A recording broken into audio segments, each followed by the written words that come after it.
Busters with Lizz, Danny, Brando, and Todd. Hey, kid! Welcome to Ball Busters, a show for fans by fans. From who's hot to who's not, to what's on the menu for the tailgate and everything in between. I'm your host, Danny Feedback, and with me as always, my co-host, the guru of good brew, our voice of reason, Brando. What's up, guys? The man without a plan, Big T, Little Odd. Here I am. And our star player, MVP of the Ball Busters, the one and only Liz Taylor. Hey, hey, hey. If you have a sport, chances are we will bust your balls. Come on. Liz, what's going on? You getting ready for this big game tomorrow? You got the preparations underway? What's going on at the household today? Oh, yeah, I'm excited for tomorrow's game. We will be at St. Andrews. We're going to watch it there. St. Andy's. Yeah, we actually went there, 3 nights ago, and I had a 2-day hangover. Oh, jeez. Yeah. So still getting Did over you that. get into any hot stuff with Nick? Actually, no, because their pilots went out and we had to evacuate the building. Oh, jeez. Where were they flying? You're stupid. But yeah, I'm excited for tomorrow's game. I'm so excited for tomorrow's game. I hope Me too. Tampa Bay can pull in a win. Woo. What do you What think, are we, Brando? 45 minutes away? I'll probably go to St. Andy's as well. Why All not? right. It's fun times. It's a cool spot. It's close to home. I can Uber home. No problems. No issues. Safe Good driving. food. Good food. Yeah. Get on some of that shepherd's pie. You can get one to go just so when you wake up You're in the morning. obsessed with their shepherd's pie. I'm obsessed with almost all shepherd's pie that has peas. If it doesn't have peas, get the It's fuck not out of shepherd's here. pie. Yeah, exactly. It's bullshit. It's a hard take. Yeah, it's a hard take, but it's bullshit. I mean, everybody's. I don't know if you have had shepherd's pie without peas, but there's not. They don't. It doesn't have that snap. Yeah. people, You need that you pop. need that snap. Yeah. Yeah. But they can't be canned peas.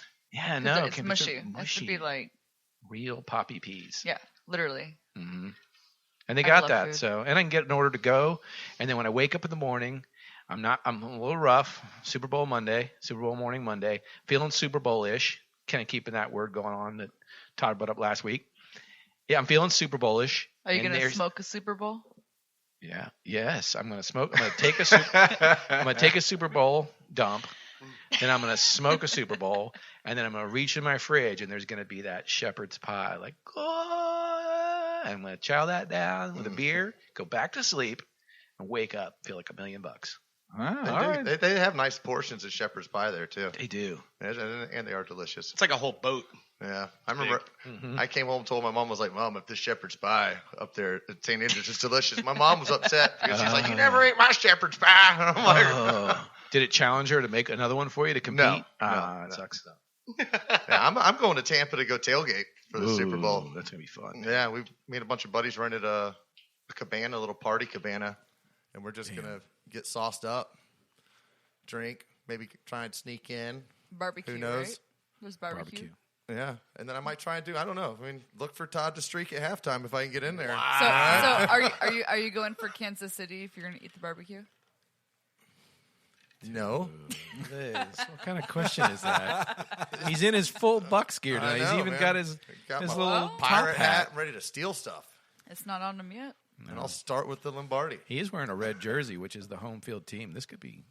Hey, I don't this- care. That's a whole say nother Nobody say it. fiasco. I don't even know how you're going to pace yourself tomorrow. Yeah, how are you going to pitch How are you? What's your plan? You got Well, a I'm gonna plan? I'm taking it easy tonight. I'm gonna get up early. Can you wear a GoPro for us? Ooh, that would be fun. I don't know if y'all want. It started out fine, like Todd's Right. head movement, then like throughout On, the night. it's on the It- ground. it looking goes- at the sky. It goes in and out of focus. The more I drink, just starts getting blurry. Like You see some blurry little vision. kids, You're running, like, what? little kids running off with his wallet. Yeah. He mentioned yesterday maybe taking using his phone and taking a field recorder down there and interviewing people at the tailgate. Oh, that'd be awesome. That I can mix into maybe some content for us next week for Ballbusters. Yeah. Well, you guys ready for a little MBW, NBL? Yeah, let's get it going, Todd. All right.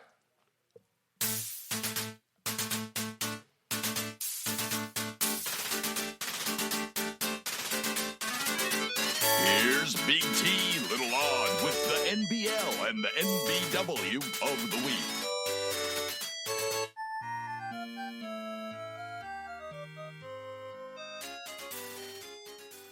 All right, it's Big T, Little Odd.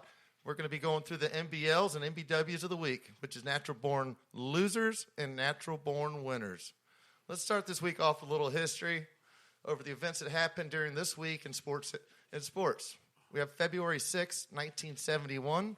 The first golf ball was hit on the moon by Alan Shepard. Oh, nice. So, February 6, 2011, Aaron Rodgers and the Packers beat Lizz's Steelers. Damn, that's cold. That was a glorious day. All right. And then there's a lot of Screw talk. you, yeah. Todd. There's a lot of talk about salaries and how much players make, right? Yeah. I mean, they make a lot. Well, here, February 7th, 1949, the first Major League Baseball player signs $100,000 a year contract for the Yankees, that being Joe DiMaggio. Damn. I That mean, was a that's- big payday back then. Yeah, that's a lot. I mean, now Didn't that's Marilyn Monroe have something with him? Right? Oh yeah, she was married to him. Yeah, She was married She to him, married yeah. Yeah. And in fact, That's the only reason why I know who he is. he died in the Nothing why. 90s, and I think until the day he died, he still went every day to the cemetery and put a rose on her grave every day. You know, Gave her she doesn't Percocet, even have a grave, dropped though. She's in an ossuary, yeah. Yeah. And it's in L.A. I've Yeah. been to it. It's Yep. very sad. It's like in a room with like no Yeah. names, Oh, basically. yeah. Oh, man. I shot a music video there in that cemetery. All right, Dirt. Without permission. All right. Off the Also, record. February 7th, 1992, we have Dirt's idol, Iron Mike Tyson, testifies in his rape trial. Oh, that's not the part I'm an idol of. Hey, I'm an idol of the boxing. And if you idol somebody, you got to idol everything they Yeah, do. and you guys talk crap about Ben. yeah, that's true. I mean, why wouldn't we? I mean, have you seen him? He doesn't need a... No. Yeah. Next. Ben's trial's coming next summer, so. All right. Next summer Yep. on NBL with Big T NBL. Little Odd. All right. Also, February 7th, 2010, Drew Brees wins his only Super Bowl, beating the Indianapolis Colts 31-17, giving the city of New Orleans a much-needed win after having to deal with Hurricane Katrina for the summer of the year before. Yeah, that was big. Yeah. City needed that. Yeah. Yeah, that's all I got for history here. Let's get into some of these NBL and BWs for the week. All right, now first off, we got natural-born lovers. And there's going to be a lot of natural-born lovers out there tomorrow from 3 to 5. Let's say 3 to 6. I think it's 2 to 6 or so, something like that. And that's because they're having their 17th annual Puppy Bowl with Kitty Cat halftime show tomorrow. All right? It starts at 2 p.m. on Animal Planet, and there will be a bonus hour this year hosted by Snoop Dogg and one of his convicted friends, Did he get pardoned though? and that's M. Diddy. Did anybody here know who M. Diddy is? That happens to be Martha Stewart. That's her prison name is M. Diddy, right? Tagline. Right? And they're gonna be giving play-by-play commentating for the two teams, Team Fluff and Team Rough. Oh, damn. And it's all good for us because it goes for a good cause. It helps raise awareness for adopting foster cats, to find them dogs, to find their forever homes. And it's also fun to watch little fluffy animals cruising around on there, tackling each other. Oh, that's gonna It's be fun. That's gonna be overly cute, I think. Yeah, it's great. I cute watch it fest. every year. I just think after the Tyson fight, hearing Snoop do play-by-play, obviously it's not going to be as edgy as it was for the fight, but Yeah. hearing Snoop and Martha Stewart do play-by-play, I'll tune in just for that. Is Yeah. that dog smoking a Yeah. jizzle over there? He's thirsty.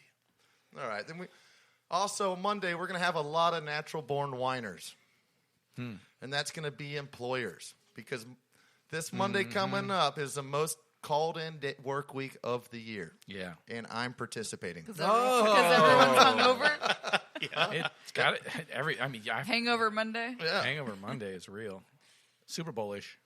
yeah. There's a lot that goes on there. And our winner this week for natural-born losers and winners is natural-born winners, and that's the state of Florida and its sports over the last year. Hell yeah. Let's think about it. Since last Super Bowl, sports have changed in the world because of a pandemic. the state of Florida has had, and Florida has done really well with this. I mean, there's been new rules changing Handled the our way, shit. yeah, the way sports are going on. But as far as sports, Florida came out the best out of any state this year. I think the state of Florida has had a representative in almost every major sports league in the U.S. of A. and all the major sports. Mm-hmm. National Hockey League, we have the chance to the Lightning. NBA, we had the Heat contend in the finals against the Lakers, which they lost. Major League Baseball, the Rays dominated the Yankees for the pennant, but fell short against the Dodgers. And now we have the ageless Brady in Tampa Bay leading a talented team into a Super Bowl. And he will be holding the Lombardi at the end of Sunday night. Can I just say something about that? Mm-hmm. I think it's because I moved to Florida. It could be. So it's kind of like I'm like a good luck charm for all the Florida good sports. Because ever since I moved here, That could be possible. ever since I moved here, Florida sports have it's crazy. It has to be the reason. Yeah, and the Orlando City Lions made didn't it to the even let me get to finals. that. Yep. Yeah. But I was going to talk about the Lions, too. They're the only team that kind of fell short in a major league sport. Yep. But considering it's their first playoff appearance to make the conference finals and have a lot of controversy, get a lot of publicity over those games, I mean, did really well. Look what happened during those games, though. Well, I mean, not just to mention that with Florida, anyways, we had all of the basketball games here in Central Florida last year. We had all of the most of the soccer games were all here in Central Florida. We're getting all the national soccer games for women and men's right now in Central and Florida. international. Yeah, international. I mean, it's great. Yeah, but I mean, aside from playoffs, I mean, when MLS first opened back up, the Lions cruised all the way to the finals in the MLS's back tournament. Yeah, they went all the way to the finals. I mean, yeah, that was right when they opened back up. Yeah. So Todd, if you get your hand that near my beer again, I'm going to burn it. Good luck, buddy. Okay. Good luck. All right. And I do have a fun fact about this game. Does anybody know what Tom Brady's only blemish in his career is in the Super Bowl? Acne? Back acne? His record blemish, maybe? Oh, I'm sorry.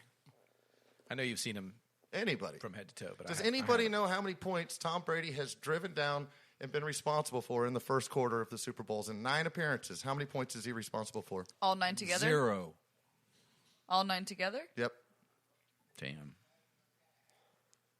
100 points. No, not even close. Shit. You are the closest, but you were under. So Tom Brady has 0 touchdown passes in the first quarter. Not the first drive, the first quarter. Damn. And he's only accounted for 1 field goal over those 9 Super Bowl first quarter games. Shit. So with that said, the 10th, his 10th first quarter, he's going to get a touchdown. And I think it's going to be Stevie Miller going deep, stretching those short little legs, make it happen for us. Do you think they're going to be? I want to see Miller. I really want to see Miller run that deep ball. Do you think they're going to put him in slot and have Brown running the deep ball? I'm not sure. I'm not sure about Brown, but I think he is. He's I think he's going healthy? to play. Yeah. Oh. His knee was swelly. Yeah, but I mean, it wasn't too bad from last I heard. I don't know for sure. He's not listed on the no play list. Is swelly an adjective? Swelly. With Miller, though, Super Bowl-ish, swelly.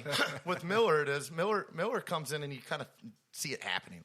Like he'll come in, he'll do a couple of short patterns, and next thing you know, they'll get a matchup, and they'll just dart him down the field, and he seems to find a way to be open on almost every deep pass that Brady wants to throw. Man. He just gets away from you. So Byron fast. Leftwatch was talking about when he went to the combine to watch him. He was hoping that he was going to run a slow time because he knew how fast he was, and he still ran a sub 4.40. Damn. But we still got him, I think, 5th or 6th round, so that was guy. great. I mean, either way, I think you got 2 quick, really fast guys to get out there and get in that end zone quick. I know Brady seems to be a little shaky when the game starts. I think he's one of those guys that's so serious, he almost needs to settle down. I know Mahomes, he's always got that like, hey, I'm going to get a hamburger later, like kind of, approach to the game. The whole team seems to have a fun approach. I mean, Tyreek Hill's over there doing Shannon Sharp imitations and fun stuff like that. And, help is coming. He was doing that little bit. And Brady always goes in with those laser wolf eyes. Just, I think it just takes him a little while to get going. But then once he starts firing, man, it's like, well, that's the difference between Brady. Brady knows the important part of a first quarter is to not make mistakes, not to give the ball over. Yep. Don't let the other team get an early advantage like Atlanta did on them. And they had a chase that whole game where they were able to chase it down. But in that fourth quarter of that game, he was legendary. Yeah, well, that's the thing though. You don't want you don't want to try and play like that in the first quarter because you're going to make mistakes when you're playing like that. Yeah. Coming out the gate. I had a discussion with somebody last night at St. Andrews, and I actually was going to bring this up last week, but we were talking about Tom Brady and his legacy in the Super Bowl and football in general. Mm-hmm. And one of the things that I brought up, I mentioned this to Todd too, is that if you think about it, so the Patriots have 6 Super Bowl wins. That's the most in the NFL, right? Yeah. No, tied with the Steelers. Tied with the Steelers. But here's the tiebreaker. Hold on.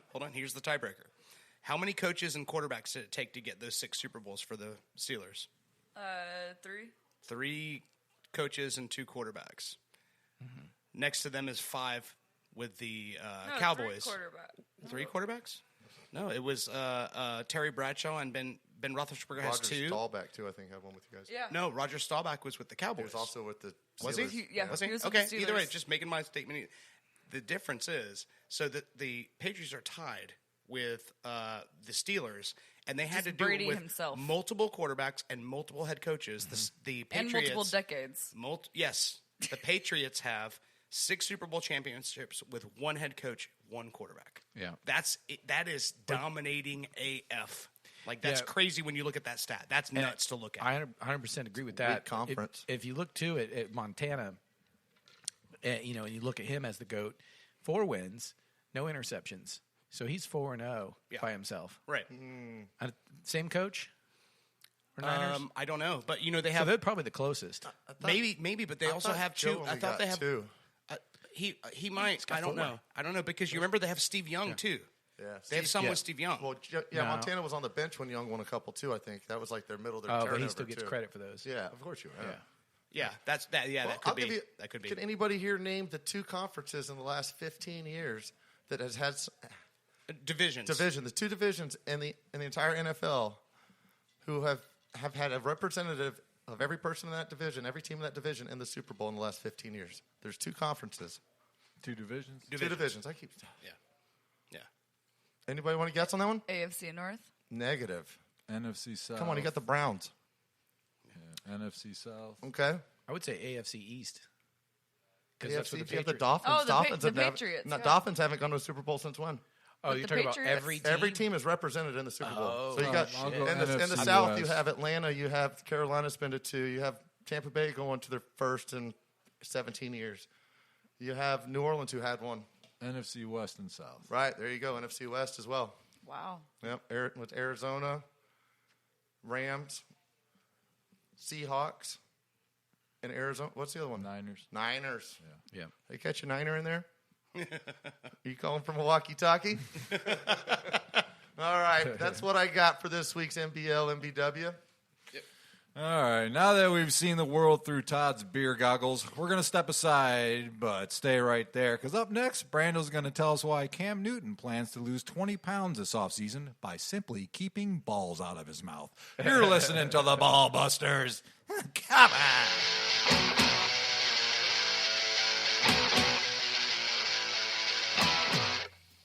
You're listening to Ball Busters.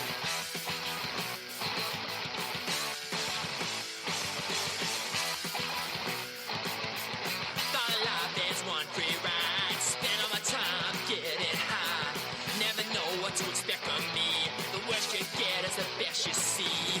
I'm going crazy, am I really alive? If everyone follows, will we ever survive? I sometimes wonder if we'll get out, dead or alive.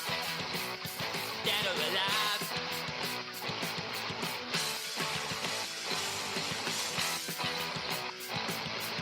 Used to be a spaceman.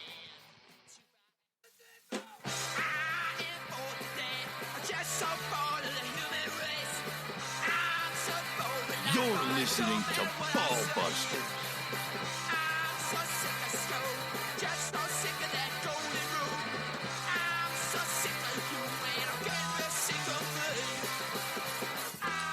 Oh, yeah, you're listening to the Ball Busters. Have you guys been paying attention to the news?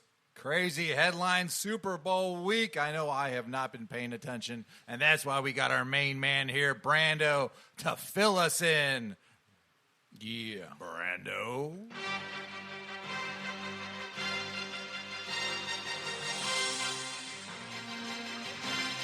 Here's Brando with This Week in the Headlines.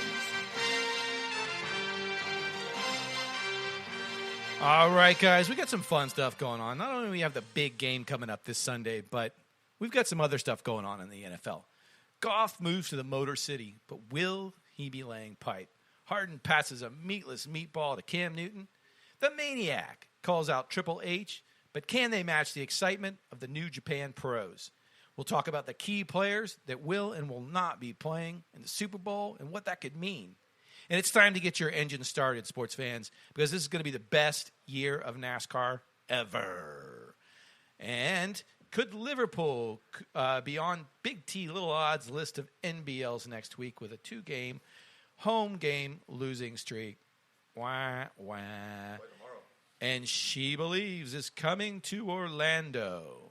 So let's dig into this Jared Goff stories, guys. Former Los Angeles Rams quarterback Jared Goff has been living the good life in L.A., where he owns a home, hangs out with his beautiful, beautiful model girlfriend, Kristen Harper.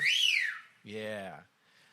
Goff has been quiet since the news broke, but Twitter trolls have gotten on her old posts, making us all wonder, is Jared Goff going to be laying pipe when he gets to Detroit? Because it sounds like all 4 Detroit fans might be interested in a piece of his girlfriend. Here's what some of them have said. Better put Detroit in your bio, baby, because that blank blank's career is over.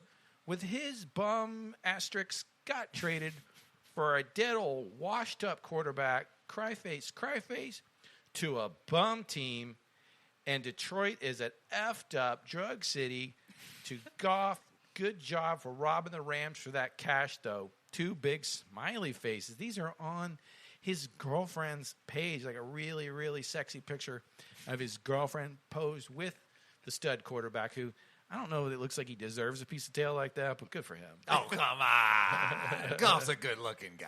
Yeah, I don't know. I feel like I'm probably just as handsome as he is. But, I mean, I know Todd scored Maggie, and she's good-looking for a 4-legged pup, you know? Yeah, well, I know. Yeah, you don't have nothing like Goff's wife roaming around your house. No. Yeah, I mean, if I did, I don't think I'd be moving to Detroit, though, because I don't think she's going to go with him, especially with these Detroit fans. Like, I am going to F your girl now since you come into my city, you bum asterisk blank word.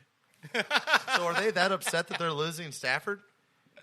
I mean, are they? I mean, I think they're just upset, period. Their culture is just losing. I mean, yeah, they're just a bunch of losers. Like, they're upset. And they go on. This is the 4th Detroit fan chimes in. She going eat me up all night. I know she is. So his girlfriend is at least going to, I mean, she's got plenty of side action if she wants it. I think she'll be busy. She's going to be busy. I mean, I don't know if Goff's going to be able to hold that down. He might just want to say, look, it's time for us to break up because there's too much action on your line. These Detroit fans are hungry or thirsty, as the kids say today. So what do you guys think? You think Goff's still going to be laying pipe in Detroit, or you think he's going to be wrenching on cars? Do you know how the golf courses are in Detroit? I mean, do they have No. Do they have any Golf carts? nice golf cart I don't know. I don't know anything about it. or golf? I mean, I don't know if there's last name's Golf. You should be pretty good at golf too, right? It's Goff. No, But, you know, you can't spell, so I guess that's close. it doesn't matter. Sounds the same. Looks. What would you do, Liz, if you were in Goff shoes? Buy a Volkswagen. If I was in his shoes or her shoes? Her shoes. Let's go with her I would shoes. stay my ass in L.A. Yeah. Oh, Liz, come on. I would not want to leave L.A. to go to Detroit. Like, that's Jared's a just, good like, guy. There's things to That's do just there. sad, though. There's nothing in Detroit. Oh, Have come you been to on. Detroit? No, I haven't. I wouldn't have. set foot in Yeah, that city. there's nothing there. There's nothing. And like we toured, one of the tours I was on, we played in Detroit, and what was funny is like we'd played in DC, we played in Baltimore, a lot of places, but Detroit was the only place where like the promoter like in the email said, "Call me when you hit this exit on the interstate." And we called him, and he's like, "All right, well, I'll meet you at the gas station and follow me." And we followed to the club, and we pulled into this alley, and then he locked the gate behind us, and we went into the club, and he's like, "All right, you guys cannot leave this building and if you need anything, we'll order it in. He wouldn't let us go outside the. And he's like, yeah. He's like, he goes, these guys out here. He's like, they'll know you're not from here, and you'll get robbed like in no time with the quickness. Yeah. Yeah, I don't think any of us are tough enough to walk the streets of Detroit. But let's be honest, like they're not going to be living in Detroit. They're going to be living in Ann Arbor or some other place that's way, There's a lot of like suburbs around Detroit that are super, super like a lot of money Near and the really university. Nice. Yeah. Yep. With golf courses. Yeah. With golf courses. Would you stop with the golf course? There's I think Goff needs a golf course. If it isn't going to be his lady, she is something else, by the way. But He needs some kind of course. He does something with a good green on it, if you know what I mean. I'm sure he'll find something in Detroit. My great Grandma Calrissian, was from Detroit. Just so you guys know that. Seriously, that's a true story. She was a tough lady. So the Twitter trolls, they didn't stop with Goff's girlfriend. Oh, come on. Yeah, they kept it going, guys. They went back to a vacation post with very, very salacious photos of McVay's wife, the coach of the L.A. Rams. I've been telling you about her now. You got to see that Hard Knocks. I'm telling you. I do. Yeah. I finally looked up a picture, and I was like, Yep. I had to take a moment with myself and reconcile things. You know Are what you I mean? describing her with Hard Knocks? Her lips are injected. I think I did. Her lips are okay. They're beautiful. She has some DSLs. I would say so. Veronica Coleman. Sorry, we're talking about you, but this was in Mexico. Even her name, Jesus. I know her name's hot. Veronica. So she was in a bikini. In these pictures in Mexico, and the comments came in. Some of the trolls' first responses were positive. All the great underground deals happen in Mexico. Well done. Welcome to the Rams family, Matt Stafford. This trade involved Matt Stafford going to the Rams, just in case we have any sports fans that aren't up to date on this. But then the heckling started with some fans on Veronica Coleman's Instagram saying, "Where's Goff?" in that picture of her in Mexico. On the golf course? He could be. Thanks for keeping that going, Todd. We love it. And then another asked thoughts on the new quarterback, saying, "Hey, babe, what do you think about Matt Stafford?" Okay, I mean, with a name like Stafford, sounds infectious.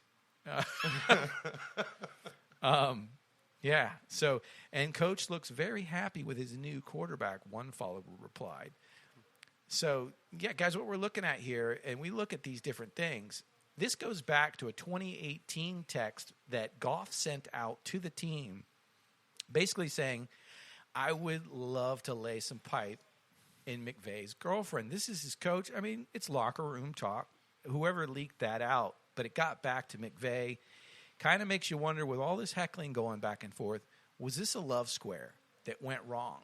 I'm kind of interested. What does Stafford's wife look like? She's super hot. Is she? She's super God, I need to be a quarterback.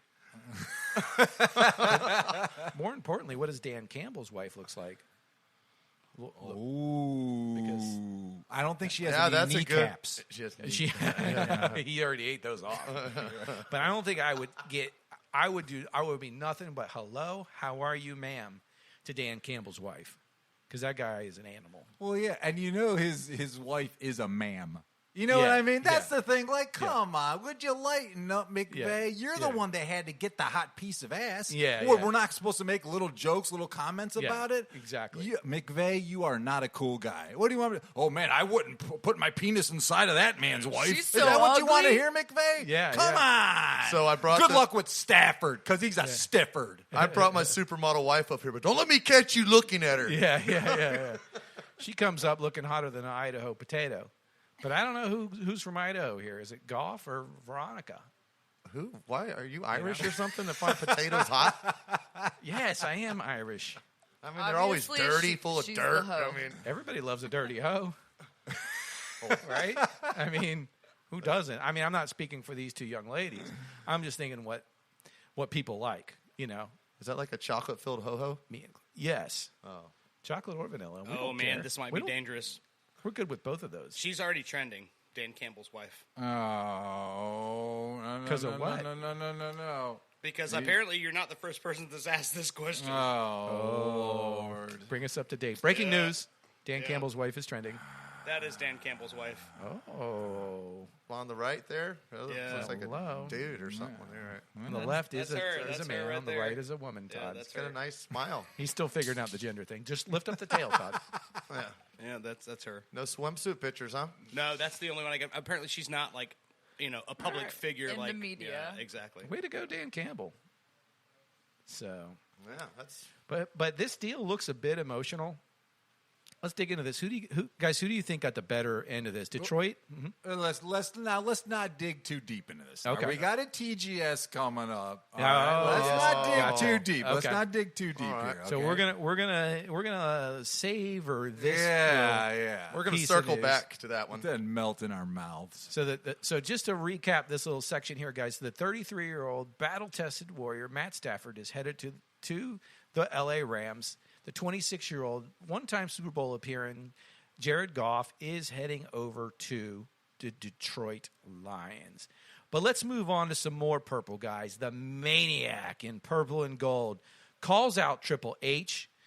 And when he called out Triple H, we're talking about Darius Leonard, linebacker for the Colts, two-time Pro Bowl, also Rookie of the Year in 2018, calls out Triple H, ready to go to battle with him. Triple H responds by saying, hey, look, I respect you, man. You're one bad MFer, but I want to be on your team.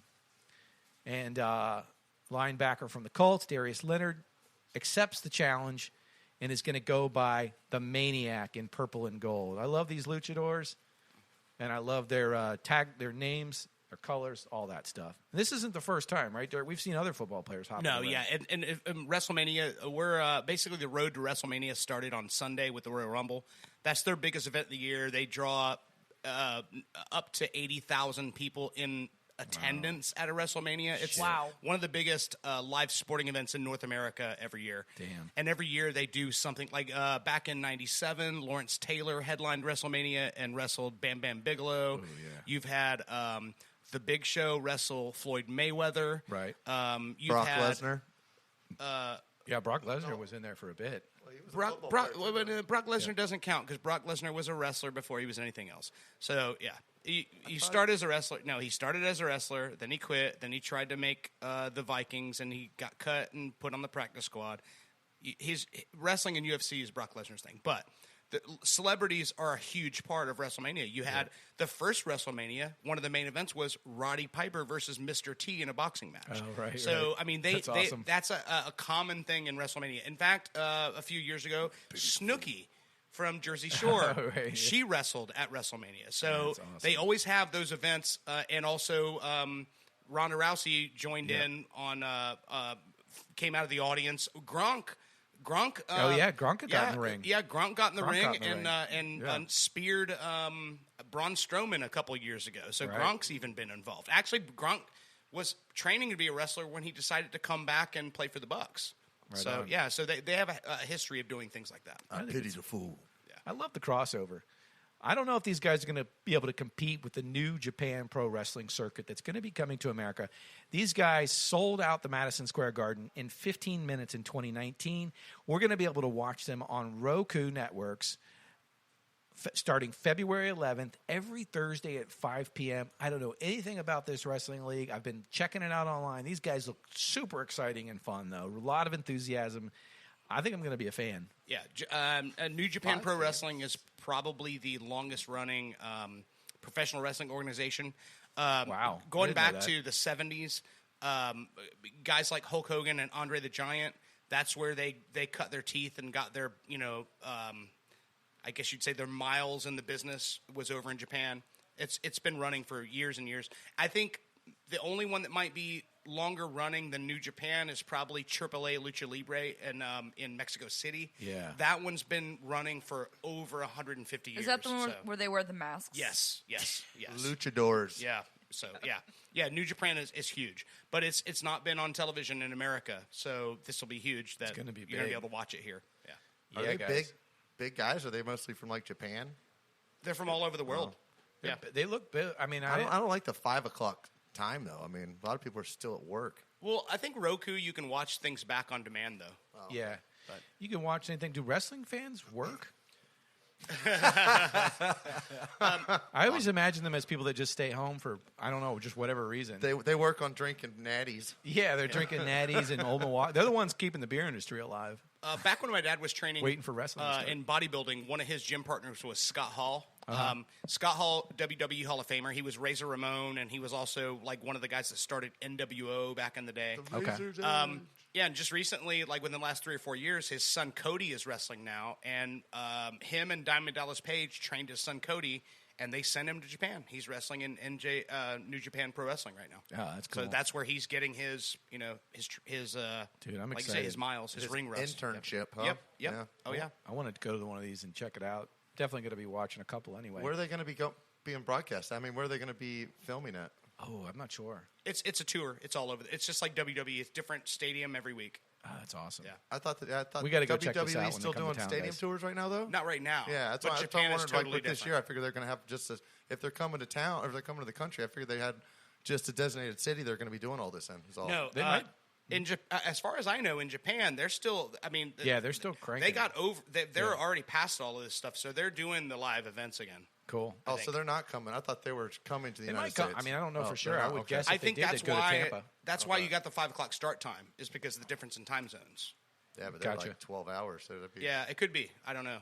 So we're going to move on. We've been following James Harden as he got over to the Nets, and there's an ongoing battle inside the Ball Busters, and that is that James Harden doesn't really pass the ball much. That he's a ball hog. Certain people have made these claims.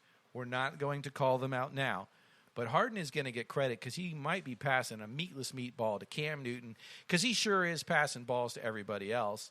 Yeah. Yeah. No, I'm sorry, Yeah, Harden has had more scoring titles than T-Mac, Tracy McGrady, my favorite basketball player, the late Kobe Bryant, NBA's all-time leading scorer, Kareem Abdul-Jabbar. Harden currently leads the league in assists with 11.4 per game.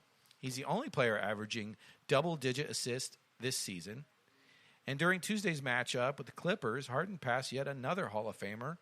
When Harden registered his 14th assist, he passed former Brooklyn Nets forward Kevin Garnett on the all-time assist list. Yeah, Harden is now in the top 50 of all time and is averaging 12 assists per game this season. So to Kevin Garnett. Yep. Kevin. So I'm correct here. Some Timberwolves moved to Brooklyn. Nope. No, Kevin Garnett when he left the Celtics after that Big Three run, when Jay-Z bought the Brooklyn Nets and Kevin Garnett was their first signing. He went to play for Brooklyn after he left Boston. I know, but it doesn't seem like long enough to build up that kind of a record, though.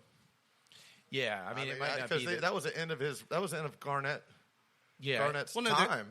Garnett retired as a Brooklyn Net. Okay, so so- they're talking about his career stats. Okay, they're talking about career stats. Okay, Right, I thought yeah. we were talking about team stats here. No. Okay.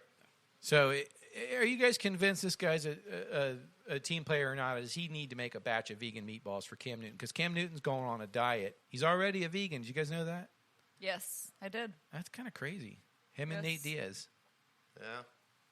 I mean, Well, it's I've never questioned Nate Diaz though. So 6'5", 245-pound vegan. How much edamame does this guy eat? how many acres does he graze on no a day? kidding, man. I bet his farts stink Oh my really bad. Do you think he has like? All those protein shakes. You think he Yeah. has somebody come behind him like at a horse barn, come shoveling all of his poop up? Yeah. Fucking No kidding, using his man. fertilizer out there and his vegan. But he's going on a new diet. I don't know if I was on a vegan diet. First of all, I'd be proud of myself. Okay, I don't know that I could do it, but I would be proud of myself if I was. But how do you're on a vegan diet? You're weighing between 240 and 250. You're going to get down to 230 to 2, or maybe even down to 220 is his goal. I'd love to be down to 220. I mean, geez, guys. What's the purpose of him trying to cut this weight though? I mean, he's trying to get some speed back. I mean, he's Yeah. 220 and being 6'5" is 6'4" is pretty small. It's pencil thin. I Yeah, would that's think. sketchy. I mean, then you don't have a lot of protein. I don't know. I mean, but I people agree. change their diets for a reason because you get a little bit older. Changing your diet will change something, maybe revive them, maybe thinks that he can get his hops back like a rabbit. That's what Tyson did for this last fight. Yeah. I mean, Tyson got back down. He was the lightest he's been in his whole career, and that was his thing. You're getting older. You're 54 years old. He went to a plant-based diet, and he got down to 220. I thought that's because he took his gold teeth out, but He stopped eating humans yeah, he got rid of the carnival, the by eating people. cannibal diet. It's amazing how much weight you can lose if you just stop eating Evander Holyfield. So how much protein is in one of those ears? A lot. Yeah. I don't know. I think Holyfield's lean, though. That's lean meat. That's the leanest meat you can get. I would think. It's an appetizer. 90, 90 10. For Tyson, yeah.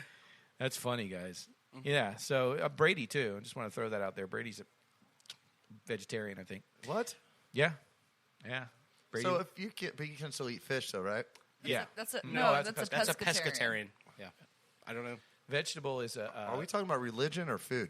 Pescatarian is a Is where you diet. only That's eat when the you only meat that you eat. Is the only meat fish. you eat is fish. Yeah. I thought you said Presbyterian. I'm like, what's that have to do with food? Presbyterian. Okay. That's what we said, Todd. Just go with that. Todd's like, I go to church.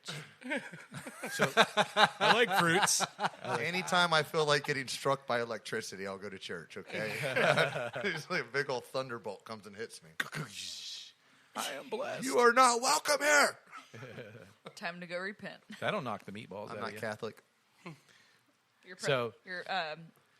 Never mind. Are we doing we're doing a pick segment? Is it okay to get into these players that are playing in the big Yeah, game? you can talk about players. Yeah, yeah. So the big game coming up, guys. We had a close call when the Chiefs barber, cutting everybody's hair, because that's what barbers do, tested positive for COVID, and apparently Mahomes was in the next seat to get his hair cut. God, how terrible would that have been if the Super Bowl was partially ruined by a COVID cutting case? They would have postponed it. I would think something like that happened. I don't think. I mean, how could you have? I don't think you can.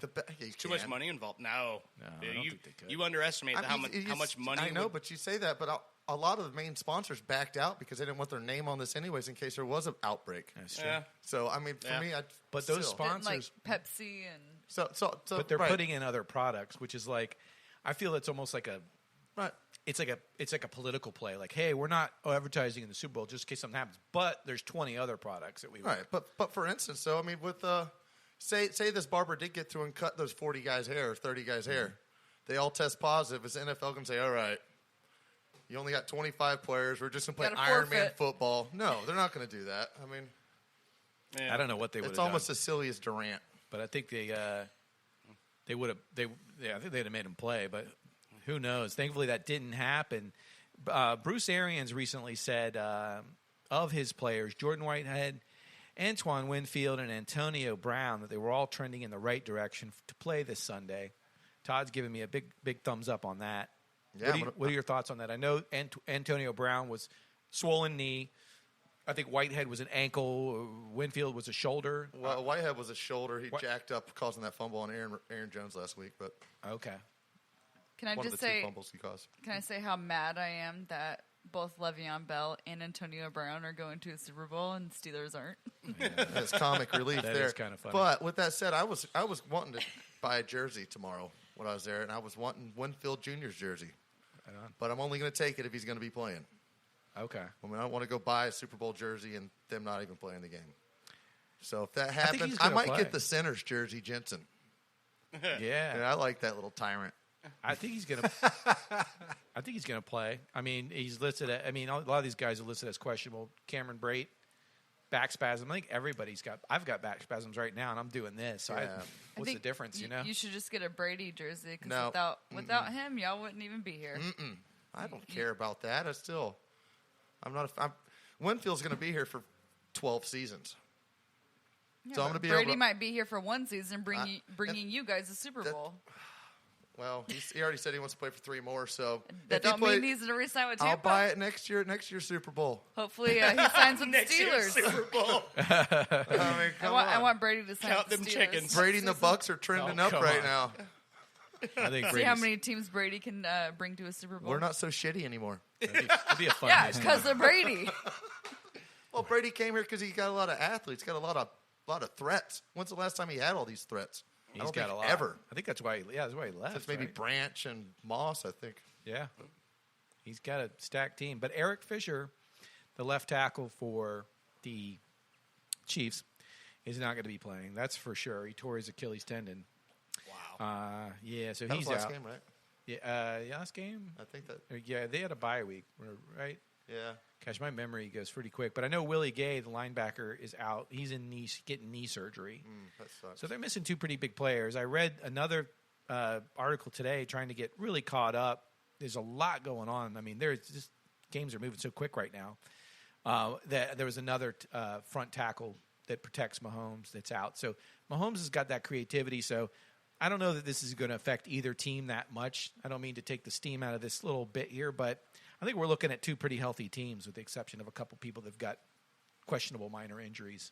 And obviously Eric Fisher probably is the biggest guy out of the game. I don't see it making a difference because both teams are super, super talented. Yeah, and And they've it's got just- They're like- stacked on Yeah. each It's like side. trading cards at that point on both of those teams. Yeah. On both sides. I mean, their That- defenses aren't the key. It's their offense. So Yeah.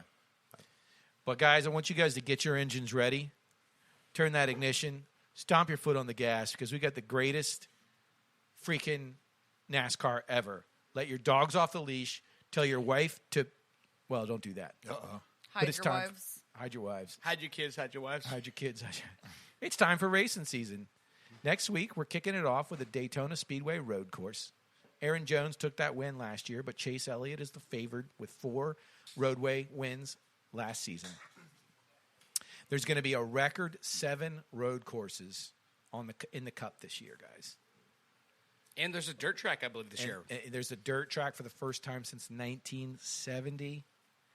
There's more events and the 1.5 to 2 mile track range. Those shorter tracks are really fun to watch. More jam ups, more passing, more strategy, more fender grinding. Yeah. More rubbing his racing, all the things we love. So NASCAR is going through a dramatic transition. There's going to be different cars. I mean, this is going to be a fun year. You're going to see dirt track cars. You're going to see road track cars. Yeah, Actually, and speaking of dirt, Dirt's got some interesting information about these cars. Yeah, well, my pops is going to be on the show next week to talk about it. But what they're doing this year is they're kind of going back to the original principle of NASCAR, which was stock cars. It was stock car racing, meaning that the teams would go to a dealership, go to the Dodge, the Chevy, the Ford dealership, buy a car, turn it into a race car. So they went to this weird period in NASCAR. They called it the car of tomorrow, where let's say you were sponsored by Chevrolet and you're driving an Impala. Well, the front end of the car and the back end of the car would look like an Impala, but the whole rest of the car would be the same for everybody. So they tried to unify the aerodynamics for those cars. This year, they're going back to the true design. So each car is going to, all of the aerodynamics, all the body lines are going to look exactly like the car that you can buy on Monday morning, because that was the old NASCAR That's thing. awesome. Was the car that wins on Sunday sells on Monday. Do you know if they're going to have real headlights, or That are they is just cool. going to have like fake No, headlights? it's still going to be fake. Yeah, they're not going to put anything on it like that. No but, side yeah. mirrors or nothing? Oh, I don't think so. No. Todd wants real head. Well, yeah, I mean, we want to be stock when we're talking about making it original. Yeah. You know, maybe throw a couple think they're hundred just gallons gonna- of moonshine in the back. Yeah, I think they're just Right? going to put a car from the 1970s out there with a big motor in it. We would all love that. So Todd just crop dusted all of us. Oh, So- Todd, come on. That was a warning shot, first of all. All right. it was a fire over the bow. I was testing the breeze, see how it's going to move around in here. I can adjust through the night. That reminds me of an old pirate joke. I'll tell you later, Todd. Arr. So Harvick had something to say about this. The oldest active full-time Cup driver at the age of 45. Isn't it crazy to think that Harvick is one of the oldest drivers? He wins a lot. too. Yeah. Yeah. He's only got one championship, but he does win a lot. But also, we all know, I mean, I don't know if we all do, but where Harvick came into NASCAR is he was the driver that replaced Dale Earnhardt when he passed away in 2001. So, That's when I stopped watching NASCAR. yeah, was he when Dale was the Earnhardt one that got passed away. pulled into by Richard Childress to replace Dale Earnhardt when he died. That's great. That's Yeah. crazy. Yeah. And that's been 20 years ago now. That's nuts. Yeah. Is it? It'll be 20 years ago this month that he died. That He died is- in February of 2001. Yeah, the very next race coming up, too, huh? Yep. Oh, yeah. So Harvick had this to say. And Harvick's always been one of my favorites. I remember when he was like the new bad boy on the scene, battling with all the guys, all the new guys like Kyle Busch, Kurt Busch. He had all those little run-ins, running down the wall, jumping over the car and landing right in Kyle Busch's face. That to me, when I saw Harvick, I mean, I loved him and hated him. So to hear him at 45 talking about this season, a veteran guy, here's what he had to say. You look at this particular season, you're going to have to be a darn good road racer on the NASCAR side. You're also going to have a little bit of dirt experience along with some short track experience. So this completely changes our upcoming bets, our upcoming fantasy league that we're all planning to do for NASCAR this year. I mean, this is anybody's game at this point. You almost have to start over, look at these guys' careers, look at how they started. Do they have dirt track experience? Because when it comes time to pick those drivers, you better believe that dirt track experience is going to come into play on those dirt tracks. The short track experience, everything. I mean, you can look at Denny Hamlin to probably take any of the speedways. You look to those guys. Yeah, but you talk about these other tracks, look at it.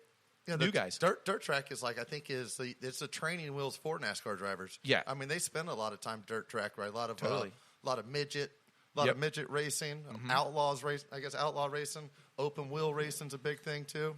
You go through that, you learn the feel of a car. That's kind of the whole point of dirt track is knowing when you're sliding, knowing when you're catching grip, and that's all dirt track is.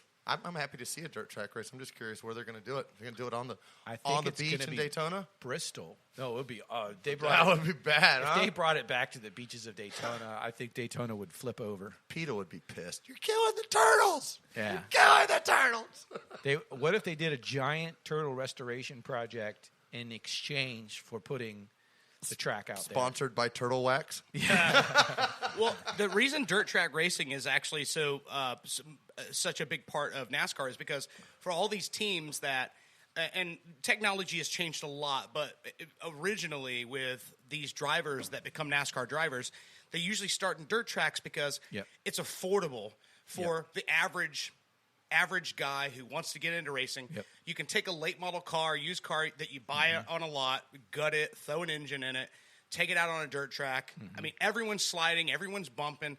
All the cars are busted up. Yep. So it's not you're not damaging equipment that, whereas on a circle track, just you bang up a fender and it changes the entire aerodynamics, and you're not going to win that race because everyone's going to cut the air better than you. Yeah, and that's where everyone starts is they cut their teeth on dirt tracks and learn control. Well, I've seen that in NASCAR. Like sometimes a guy will get pinched up in the back, their car will get super fast. See it hit in the back, and NASCAR will flag them. So you got to come in because you have an unfair advantage because you got hit. They'll make them adjust their rear end. Yeah, because they're running too fast they just changed a little bit of their downforce. And lets them run wild. I'm really excited about this because another different thing this year is 3 of the final 7 races that are road track are going into the Cup final playoff times. We've got in July, 4th of July, we got Watkins Glen. That's always an exciting race. That's a great race. This is the first year they're doing that too because it's always been at Daytona. Yeah. Okay. And then you got August 8th in Indianapolis. We're going to see road track there. And these races can make a big difference, guys, because you're changing up the game. You're throwing this in there. Normally, these guys only have to prepare for 2 of these, or maybe 4. This year, they're having to prepare for 7. Yeah, we're looking at a really exciting year. To me, I think this is the most exciting. I think the changes are great, and I think this is the most exciting NASCAR. And I mean, don't tell our grandpappy, but they're breaking the stereotype that has always been with NASCAR. It's like, we're going to watch guys turn left for 3 hours. And that's what they're trying to do. They're trying to get away from that. I love it because of the science of it. It is. And that's what people I don't think understand is that the centrifugal force that they have on those tracks, the way they're banked, when you see a guy make a move and pass a car, and they're like, oh, big deal, he passed a guy. Well, this isn't the same as you passing someone on I-4 on your way to work. Like, the centrifugal force doesn't want to let your car down. Right. And drives it up that's why, or like, down, when Earnhardt used to say he could see the wind, that's the thing is because you've got this tunnel of wind going down, and you're going 180 miles an hour, and you want to just take a little bit of a left and try to go around somebody, that wind wants to, as soon as you pull out of that line, that wind wants to push you all the way to the back. That's one thing I don't like about NASCAR is I get in a conversation with some hillbilly NASCAR guy. It sounds like he knows nothing, never met a toothbrush in his life. Yeah. But he can explain the physics and aerodynamic force of something. He's like, let me show you here. I'll show you with this beer right here. And you're like, now I see how It's the laws of thermodynamics. Would at you play. look at that? You look at that. Where are your shoes at, man? More aerodynamic this way. Some of those guys are smart, but I want to know: are you sure you're not looking in the mirror? Because it sounded like you described yourself. Well, Oh, Todd. I'm glad to think that think that I'm smarter than you now that you just admitted it, Brando. All right, I like that. Okay, all Quick right. turn of events. Moving on. But I would from like that. to see. I'd like to see a road course in dirt or on dirt. Like That would be a good. dirt road Yeah. course. Like a Grand Prix sounds race or scary. something. Yeah. That sounds terrifying. But let's move on to something you do actually know about, Todd. In soccer news, Liverpool loses their home winning streak to Burnley, then Brighton. What are you going to think about that, Liz? What are your takes on this? Is Liverpool going downhill? We're gonna This find out is the part tomorrow. where it's like, do I be honest or do I? Always honest. Yeah, I do.